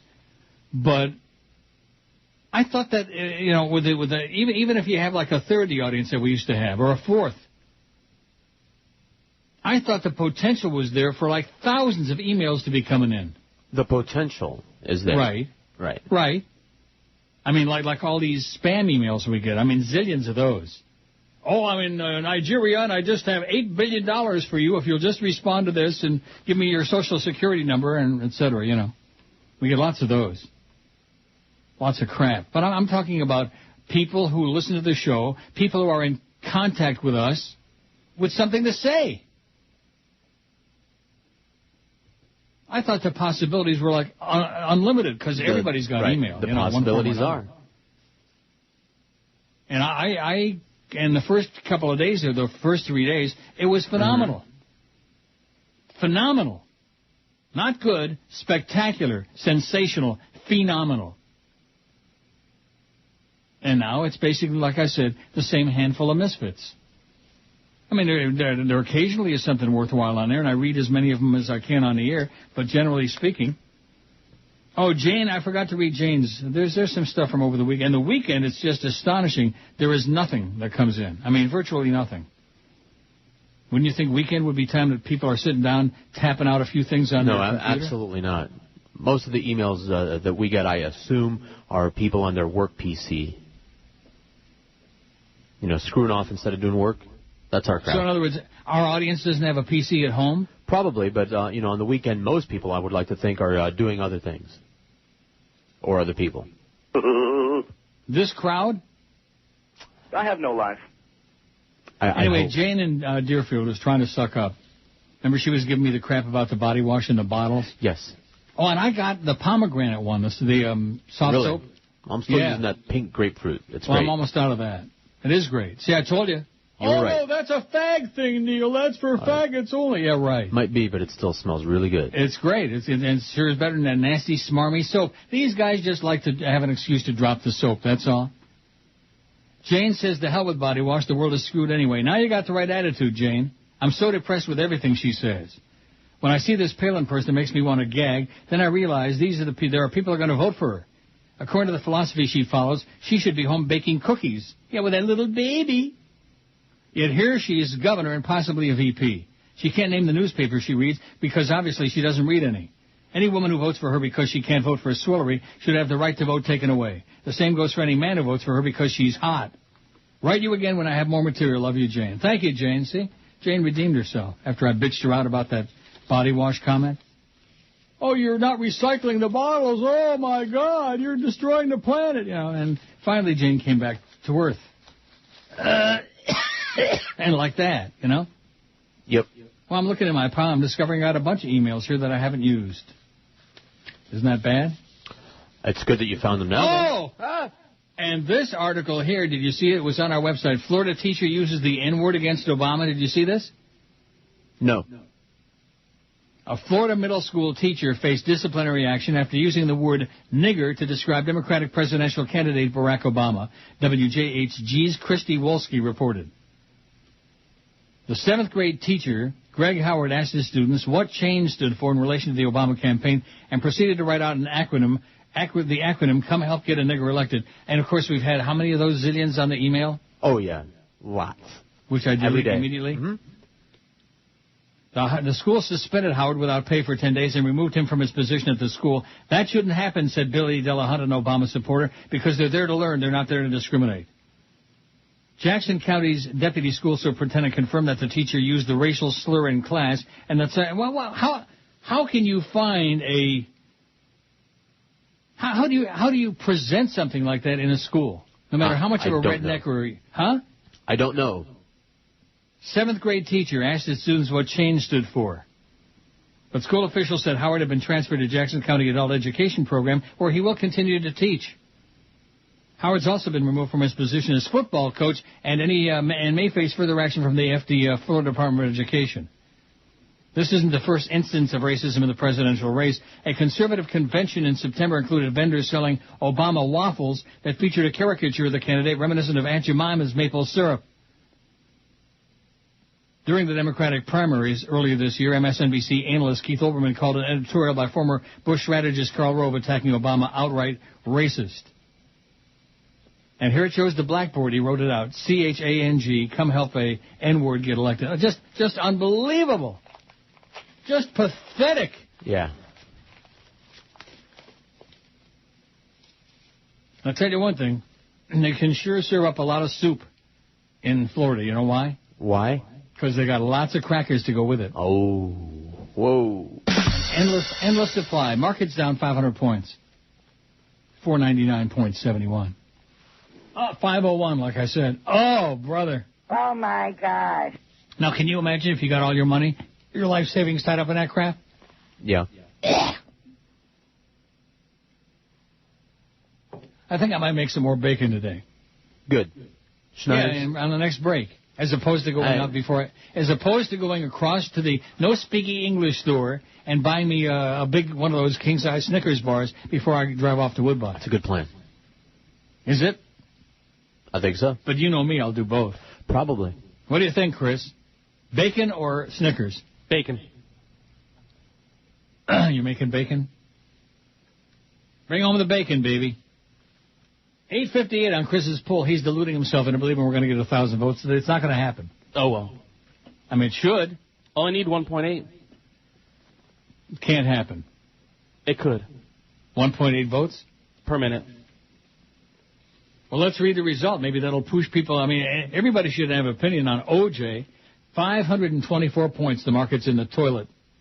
And the Nasdaq's down 116. That's bad. That is really, and the S&P is down 62.5 points for that jackass. The S&P is up, Neil. Yeah, up your ass. 858 in the poll. What's your take on the OJ conviction? Great. Better late than never. 624. 72.7%. Don't care, 151. OJ got screwed, 67. Yeah, screw this. Can only hope he gets screwed there on the inside. That's why they got him isolated, man.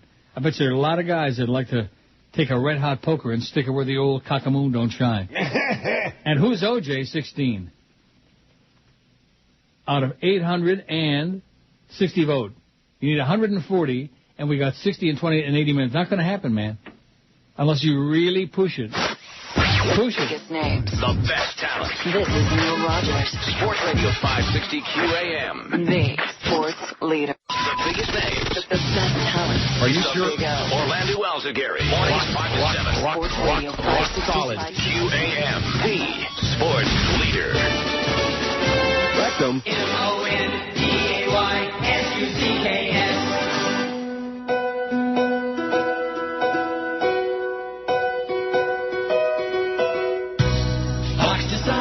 To pull the plug on OJ. Nobody wants to hear what he has to say. The book and the show were demented from a guy who's sick and twisted. Shut up, OJ, go away. 'Cause you had a bad day, 2 people died. The jury let you go, but you really should have fried. You shouldn't profit, not 1 single cent. 'Cause nobody cares, you can't afford to pay rent. We all want to say, shut up, go away. There's no payday, not for you, OJ. Listen to what we say. Shut up, go away. I don't believe there's ever been a question that the juice man is guilty of sin. Maybe he went off his meds when he called off those 2 people's heads. Shut up. OJ, shut up. You had a bad day and 2 people died. The jury let you go, but you really should have fried. You shouldn't profit, not 1 single cent. 'Cause nobody cares, you can't afford to pay rent. We all want to say, shut up, go away. There's no way to spin with 2 to 3 again, so OJ, shut up. Shut up, go away. I'm dying over here. a long time. 15 years sounds good to me. 530 points on the downside for the Dow. Not easy to say, is it? No. I'm making my bacon, and when the thing goes off, I'm going to get up and run out and I'm going to get it. I'm having some soup. Well, yeah, but don't put a thing full of soup in your mouth till, Till when? Till after I get my bacon, because if the buzzer goes off, this. And then Chris will have to talk, although I think he's Chris eating can crackers. kill the time. He can tell a story about how the Beast tried to get him fired over the weekend. Again? Again? I've only told the story like 15 times already. Well, tell it a couple more times, okay? If George can't fill the breach. And then you should post it on your blog. Oh, then I have to make one first. Yeah. Oh, the audience would love that. I guarantee you get a lot more response on your blog than I got. Oh, there's the beep. Beep, beep, beep, beep, beep. Okay. See ya. Bye. Well, I got my soup going. Damn. You move things out of the way over here. Maybe we should just play a bit then. We should. Or we could just play chomping sounds. You can loop those things. And now I don't have to press any button at all. I can just do that all day long. You can loop anything in here in case you didn't know. That's cool. In case you were wondering. In case you really wanted to kill some time. Like the screams, or the crickets, or what else would be good? This.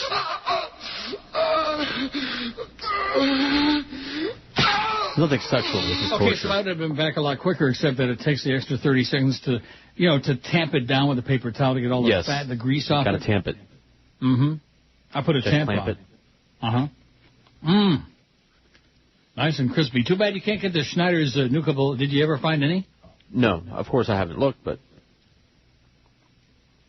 You can't find it unless you look for it. This is true. Try to tell you that. 883 votes on Fat Chris's poll, and the Dow's down 559. There's that Henry Waxman with that pig nose. The congressman from California? Yeah? He's got a pig nose. You ever see him? No. Turn on CNN right away. Oh, I might have to join. Oh, yeah. You're right. It is a pig nose. He's a great congressman, but he's got a pig nose. All right, can I go back to my booby soaps now? I beg your pardon? Booby soap operas. Yeah, you can go back to your booby soap operas. Thank you. Oh, look at all the grease from his bacon. Here's an email from Danny. It says, listen to George's show on Friday. He was talking about the documentary Why We Fight, and after bringing it up on YouTube and watching, I have 3 words to describe it. Absolutely correct, sir. Absolutely correct, sir. Keep up the good fight. Yeah, we're fighting. It's a radio show, that's all. We're not going to change the world here. It's a radio show. Mosque 11, that's all. We're making a living. Some of us. Chris is making a good living. Until he gets fired this afternoon. Yeah, until he opens up a big mouth to Clarence. Just remember, Clarence and the Beast are as tight as can be. I wonder if tight I go as on a newborn baby's rectum. What? I was going to say, I wonder if I go on unemployment if I get a raise. Probably.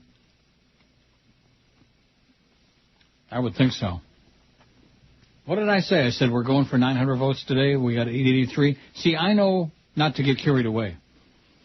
You, on the other hand, didn't you say if we don't get 1,000, you're quitting? I did? If he doesn't get 1,000, he's getting fired. That might be what I think even if he gets 10,000 votes on there, he's still getting fired. You got some nerve picking a spat with the Beast. Wait. I didn't pick it with him. He picked it with me. Like I said, quit picking on the Beast. Like that email. Quit picking on Sarah. From that idiot Edward Snisky. Moron. Simpleton. And like I said, nobody with any brains keeps listening every day to somebody that they despise, somebody they find repulsive and obnoxious. It speaks for itself. No messages in the view right now. Email, Neil@neilrogers.com. It's pretty weak. Pretty disappointing. Here's one from some queen. Jason. He says, I apologize. I've only had the opportunity to listen today for an hour or so. If you mentioned this already, please disregard. No, I have not. We saw an excellent film this weekend, Religulous, a satire commentary documentary, which I've seen all the ads for, with Bill Maher. That's why I haven't seen it.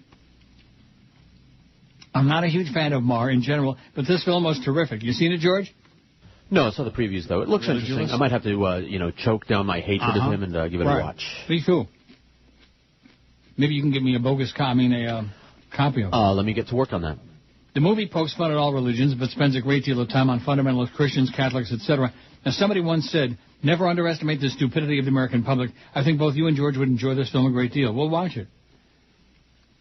Currently, it's playing at the Gateway in Lauderdale. I'm sure it must be in Toronto as well. Yes, it is, eh? In any event, fellow queer here. Well, in that case, Jason... You fairy. I'm in an LTR, long-term relationship for 15 years, with someone 28 years older than me. I've always had a thing for older guys.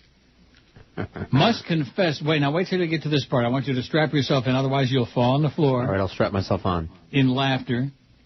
Must confess, I always thought you were a very handsome guy with a quick wit and admirable intellect.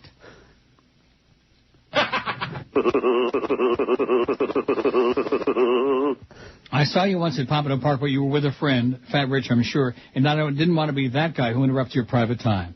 But it took all I had not to run up to you and start babbling how much I love the show and how great you were, etc. I love the email format. Would never say this on the phone. Love and kisses, Jason. And Jason. You fairy. He's a very handsome young man. Who can't see that? Very grotesque old man. So did I tell you I had dinner with a humper on Saturday night? Yeah, you did. At Woodbine? No items in this view. Can you imagine back in the day when we really had an audience? How this email thing would have been, how great that would have been? Wow. WQAM, hello. Fat people definitely know their puffy pastry. Now, let's stop talking all this gay talk. Let's talk about the Dolphins. Yeah, that's as gay as it gets. Love the Dolphins. Gay? Well, who cares? Who cares what you love? Drop dead, schmuck. Love the Dolphins. Well, good. How much did you love them last year when they won one game? Well, they won 2 games this year, so they got a big improvement already. Who cares what you love, schmuck? WQAM, hello. Neil, you blew it. I was with Larry King. I'm going to show you the picture tomorrow. Call again some other year, okay? Go away. See what I mean? Yep. He was with Larry, and he's going to show me. We don't care. Don't you understand? We don't care. Talk about old freaking news. Larry with his suspenders in his bag. Oh, my God. These people are obsessed. They're living in the freaking past. Living in the past. Talk about stale. They give me a song to dance about, oh, your material is stale, and your style, the show is stale. You're stale. You're as stale as 50-year-old halava. God. Blow me $50. Blow me $50. Blow me $50. Same old tirade, just like the guy that gives me the song to dance about Rick Sanchez. Is the guy still alive that he hit in the... Oh, my God. That's South Florida for you, man. 1-note Johnnies. It's either Elian or Ricky Tiki Sanchez and the guy he killed by the stadium. Or did Larry ever pay anybody back? Which he already knows the answer is no. But his bacon's pretty good. Oh, and look at that. Now the phone is lighting up like a Christmas tree. I took a couple more calls. Oh, yeah. Just because there's a dearth of emails. Nope, no items in this view. You know what that means? What? It means the email thing is dying. A wicked death. And it means you're going to be... Well, you're the one that started by taking a lot of calls on Friday. That's right. Did you take a lot of calls? I took some. Suds came in also, so I didn't have to. Oh, Suds came in. I see. I know how to cheat. Mm-hmm. And on the radio, too. WQAM, hello. Hey, Neil, because we live in South Florida, I think that gives us foreign policy experience because we're next to Cuba. WQAM, hello. Yeah, I'm voting for Fat Chris. Uh-huh. Because he's a good board op, so keep him there. Okay. Thank you. And that's the poll on the phone. Fat Chris or the Beast? Who's going to get canned first? See, your nose just isn't up the right ass. That's your problem. Oh, well. If you'd be in there with Clarence kissing his ass like the Beast has done all these years. Well, it's been nice working with you. Huh? So it's been nice working with you. So who are we going to have? Flea? No, he has he's got a real job. I mean, he might, do some fill-in work when we need somebody. He's laying to fill in? I'm sure he is. He's one of yours. He's gay. Well, you're the one who said that, but... Does his wife know that? No, he's in the closet. WQAM, hello. Not quite familiar with you. WQAM, hello. Hey, Neil. How's it going? Okay. How's your weekend? Did you have a good weekend? Great. Sensational. Good. Did you watch How about you? Do you have a life? Oh, yeah. I got no life. Neil. Yeah. Did you watch the Dolphins yesterday? No, I did not. The big tuna, man. It's the same that I told you. Yeah, tuna stinks, man. Tuna stinks like rotten, like holy mackerel. The biggest names. The best talent. This is Neil Rogers. Sports Radio 560 QAM. The sports leader. The biggest names, the best talent. You're listening to Sports Radio 560 WQAM. Miami, Fort Lauderdale. It's not just the 1 to 2 hour. It's a phenomenon. This is Eyewitness News. Among the world leaders gathering at the UN General Assembly are Republican Vice Presidential candidate Sarah Palin and the President of Afghanistan. Listen to what he said. Do you like hockey and do you live in Alaska? Yes. I'm a hockey mom from Alaska. Can you see Russia from Alaska? Yes. You can actually see Russia from land here in Alaska. What is your foreign policy experience? I got involved in the PTA. Quick photo ops with no questions from the media. Very little chance she'll stumble. What is the difference between you and President Bush? Lipstick. 1 o'clock at 560 WQAM. It's our gigantic 1 to 2 hour. Oh! Anybody believe that? No. It is. All right. I think what we ought to do is we ought to have like the hidden microphone. Where are we going to hide it? In Clarence's office, so that when Chris goes in there after the show, is that when your meeting is, right after the show? Correct. In Clarence's orifice? I guess. Rectum. If I was you, I'd stick my nose way up in there, man. No, it's okay. Until it comes up to his neck. Yeah, butter your ears. No, it's okay. Butter boy. Butter up. Yeah, tell me you want a butter paycheck every 2 weeks. Which ain't saying much. Matt says, fat, rich, perfect. I don't know what that means. I know he was a good friend of yours and actually threw in a fat, rich line during the lightning round when you were on IOD. Something about changing the McDonald's million served sign after Rich went through the drive-thru with his caddy, ordered 1 million burgers. Well, Rich never had a caddy, but nevertheless. I used to go to the appearances and actually spoke to Rich once. Unfortunately, it was right after speaking to Gilbert, so my memory is a tad soiled, kind of like your underpants occasionally. Love you, Uncle Neil. F. Joyce, F. Jolly Joe, F. Clarence, F. my brother Robin Newport. Is it just me or does Joe Rose sound like Kermit the Frog when he sings? I can't reach the off button fast enough. You'll feel like you bought from the factory. Go Obama, says Matt. Thanks, Matt. Yeah, he does sound like Kermit the Frog. Like an illiterate Kermit the Frog. When he starts talking about the electric bill, it just sends me into orbit, you know? You get a monthly electric bill? Yeah. Electric? Electric. Apostrophe L. MNFNOP? Yes. Lucky Strike means fine tobacco. LSMFT. Mike says, I'm an airline pilot for an international cargo company. The emails, by the way, are coming in by the ones they're pouring in. Not by the ones. Thank you for the free listen on the Internet. I've been a fan since '84 when I arrived here from Philly. Remember Jerry Blavitt, the greeter with the heater? No, I don't. And it says he's dead. Well, whatever. I recall the days following Hurricane Andrew. I lived near Tamiami Airport. We got clobbered. Listening to you on the transistor radio brought a semblance of normalcy to my world turned upside down. When I find myself in Europe, Asia, or South America, and the hour is correct, I listen in and enjoy your familiar, enjoyable style. We also fly to the desert quite often in support of our troops, and I find myself sitting in a hotel in Bahrain or Dubai for several days. Your show may be a little bit racy for people in the Middle East, so I keep the volume down, but I laugh out loud. Yeah, those Middle East, like the Saudis, man, kill them. Get them over there before they get us over here, them Saudis and those packies, my God. They're fudge packing is what they're doing. Dow is down 546. A nasty day on Wall Street. Nasty. Woo! I watched the debate last week from Santiago, Chile. They have CNN wherever we go. And just because Palin didn't step on her thing, she's declared to be the winner, question mark? No, she wasn't declared by anybody to be the winner. That was the thing that astonished me, is that she didn't fall down and drool. And yet, in spite of that, just about everybody, every poll I saw, Biden overwhelmingly was the winner. Am I correct? Yes. Yes. And the poll numbers for McCain went down. And the approval rating for Palin went down. Yes. Gotta go down before going up.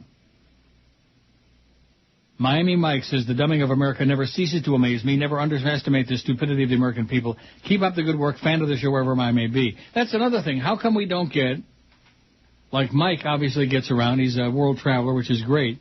I mean, we've got people who listen all over the world on the internets. Right? Yep. How come we don't get a lot of emails from them? Good point. Like in Saudi Arabia. Although if they're listening in Saudi Arabia, they probably have the radio real quiet. Very quiet. Yeah. Using headphones. Tommy T's got a long thing here. Dave. Oh, and it's from Dave Barry. Well, the day that I read Dave Barry on here will be the last show. I'll guarantee you that. Dave Barry. He's real funny. Almost as funny as Bill Maher. That movie might be pretty good, though. We got to get it and we got to see it. Even though it is him. You know what I mean? Yep. Oh, but you're wrong, Neil. Bill Maher is a genius. Yeah, okay, whatever. Just like, what's her name? Rachel Maddow. What's his name? Mm-hmm. Leaves me limp. Awful. Just awful. You know, one thing about... You know, she at least had a little bit of shticklach of her own, as opposed to just trying to be a carbon copy of me. But Rachel Maddow makes no bones about it. I mean, she's just Keith Olbermann Jr. Just like the Prime Minister here, Stephen Harper. He's George Bush Jr. Name withheld on this. What is that all about, name withheld? They don't want you to know their name. Well, why not? Well, how about making up one? Neil God, this town sucks. The stock market's in the toilet again. Thanks, President A-hole Bushmeister. I hope he can sleep at night. I hope he chokes on his money. The drivers are, well, you know, you got to get out of this hole at the right time. No one is emailing because they're all jumping out of tall buildings because their 401k is toilet paper.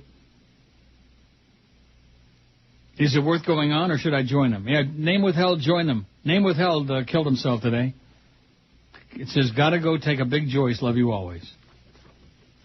Isn't it sad? Oh, yeah. Feed us some of your own material. I know you don't have any, but feed us something. I had my bacon. It was pretty good. Now, at the end of the show, I'm going to go running over to my no-speaking English convenience store. Why? Yeah. Hey, maybe I won't. So you just don't talk to them at all? You just buy what you want and, you know, put the money down and there's no question and they speak answers? a little English, but what I'm saying is that when people go in there occasionally... they'll ask her for something, and she doesn't know what they're talking about, and then she'll say, oh, no speaking English, no speaking English. But they're Chinese, right? Right. Okay. You say ni hao. At least. Okay. That's just I communicate with them just fine over there. They know I got a few bucks, and they're glad to take it, okay? And the husband always overcharges or tries to. Oh, made a mistake. Oh, sorry, made a mistake. Oh, no. Oh. ¿Qué pasó? And my whole pile fell through the slot. Oh, no. Now you're going to have to bend over. Oh, and that's real tough for you fat people with big fat fell through the guts. slot. You know how much the slot would cost? No. Quarter. Oh. I was hoping you wouldn't say that. It's a quarter slot. Yeah. Oh, now maybe there's something good in this pile. I doubt it. 7 state workers now agree to testify in Troopergate probe. That's on top of my pile. But much more important than that is Cornell says O.J.'s got to be the biggest idiot known to man. Oh, he's no Joe Bell, I'll tell you that. Boy, you should have heard me and Hank ripping Joe Bell an ass at dinner Saturday night. It was great. And like I told the Humper, I don't rip him behind his back. I just do it right on the air. Or right to his face. Hey, Joe. You fat ass. When you look up that word in any language, this picture will appear. Idiot. The average person who can get away with murder would lay low for the rest of their lives. Not O.J. If you ever see him in person, you would marvel at that big ass head he has and wonder why there aren't any brains in it. When he dies, they must perform brain surgery on dumbass so we can recognize stupidity in future generations before childbirth and maybe find a way to eliminate it with drugs. Too bad those knees are gone because he's going to need them to get away from fellows in prison. Someday we'll see videos of him dressed like Nicole and being used and abused by some 6'5", 300-pounder. Go Obama now, says Cornell. Thanks, Cornell. 909 on the poll, Chris. You got a shot at 950. If we don't get to 950, Chris is retiring. Retire! What do you say? Trying to think if I have enough money to retire. Yeah. What? I'm trying to remember if I can afford to retire. I think that's a no. 525 on the downside for the Dow. Not good. Nicht good, baby. Nicht good. They passed that bailout bill, and it looks like they're not bailing themselves out. Looks like the people are peeing in their pantaloonies. 7 Alaska state employees have reversed course and agreed to testify in an investigation into whether Republican vice presidential nominee Sarah, can I call you Joe? Palin, abused her powers by firing a commissioner who refused to dismiss her former brother-in-law. When she started doing the winking thing and starting to talk about Joe Sixpack, at that point I felt like losing meals and just up-chucking for hours. Joe Sixpack my ass. And the hockey moms in America, hockey moms. Talk about cornpone. Talk about redneck. Talk about trailer trash. There is no indication, however, that Palin or her husband will now agree to testify about the case, which has dogged her for the past several months and could hurt John McCain in the final weeks of the race. Palin is the focus of a legislative inquiry over her firing of Public Safety Commissioner Walt Monaghan a year after she, her husband, and key advisors began questioning him about getting rid of a state trooper who had gone through a nasty divorce with her sister. Trailer trash. It's like, what was that, like Dynasty? Or Dallas, one of those old TV nighttime soaps?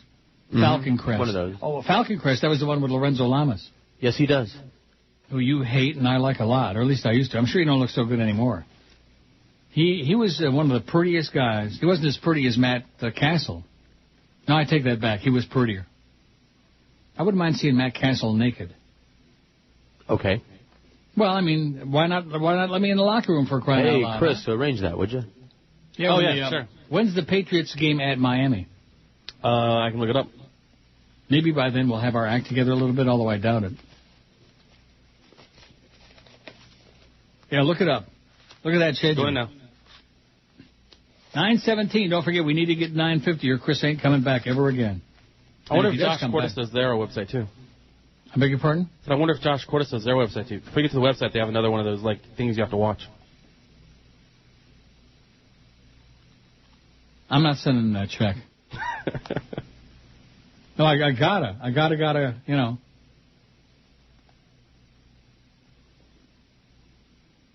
Here's one from Santo. I want to thank you for mentioning Schneider's hot dogs and saying how good they are. I haven't seen the dogs down here, but Publix does have Schneider's Canadian bacon slices, and they're excellent. How do you like that? You might find my Nukeable bacon at Publix.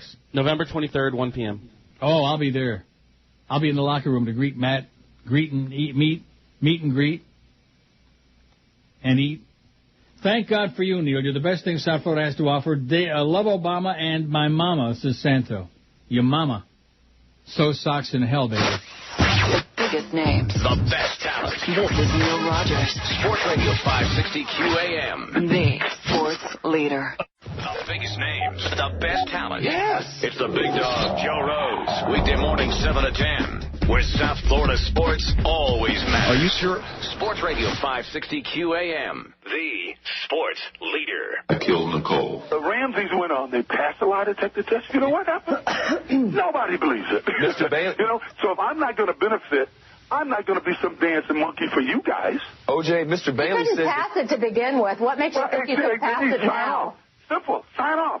Tell me I can What keep makes the money you that I think make you from could doing pass it? it now? You murdered Nicole, and you know you did it. And, you know, I mean, you're just amazing. And No, me, what have you are ever the same. given me, You're so OJ? guilty. You've Everybody never that knows given you me know a Nicole damn kept her friends penny. from you Not because one you were screwing thing. all her friends. You know it, and I know it. You know That's what? Nicole's You best are a friend pig. in You the are a last year of her low-life, life. no-good Why? son of a gun. I don't have OJ, you nothing to know, say about you're it. pathetic. You guys, you're You are pathetic. pathetic. No, you and Fred Goldman, I never go on TV. I avoid the media as much as I can. They chase me. You guys, if it's a door opening, you guys are showing up. OJ, to put your faces on excuse TV me, so OJ, you can make money. But Lee You're Bailey, the only person who's benefited from this, Denise. You never gave me Your a penny. family got You money are for the you. only one. You and I, we didn't get along. We didn't get along because you couldn't control me. That's why we I don't didn't get get along along. because Nicole was afraid you were going to have sex with me. Oh, That's why we please. didn't get along. It was Nicole that told me Oh, to please, stay your away from ego is just really riding a little bit too high, Simpson. Oh, his ego's bigger than his, yeah. 117 at 560 WQM. Happy Monday to you. Just relax, okay? Cheer up. The Dow's down 538. What difference does it make, okay? So we're going to be in a gigantic depression. Right? Yep. Life goes on. You Sure. still got things to look forward to, like, you know, like death. I got some bad news, though. I'm trying to keep it light. Keep it light, Neil. Keep it right. Because people are, they're bummed out, man. They're going through some tough economic times, and people are wondering if they're going to have 2 nickels to rub together. Mm-hmm. Original Carvel Ice Cream Shop in Hartsdale closes up for good. Oh, no. The original Carvel shop served its last cones yesterday, more than 7 decades after becoming the suburban New York birthplace of an ice cream empire. And you're the one that's always sticking up for Carvel. Me? I think. I said it's real ice cream. Yeah, right. As opposed to Dairy Queen. All right. It blows. I didn't say that.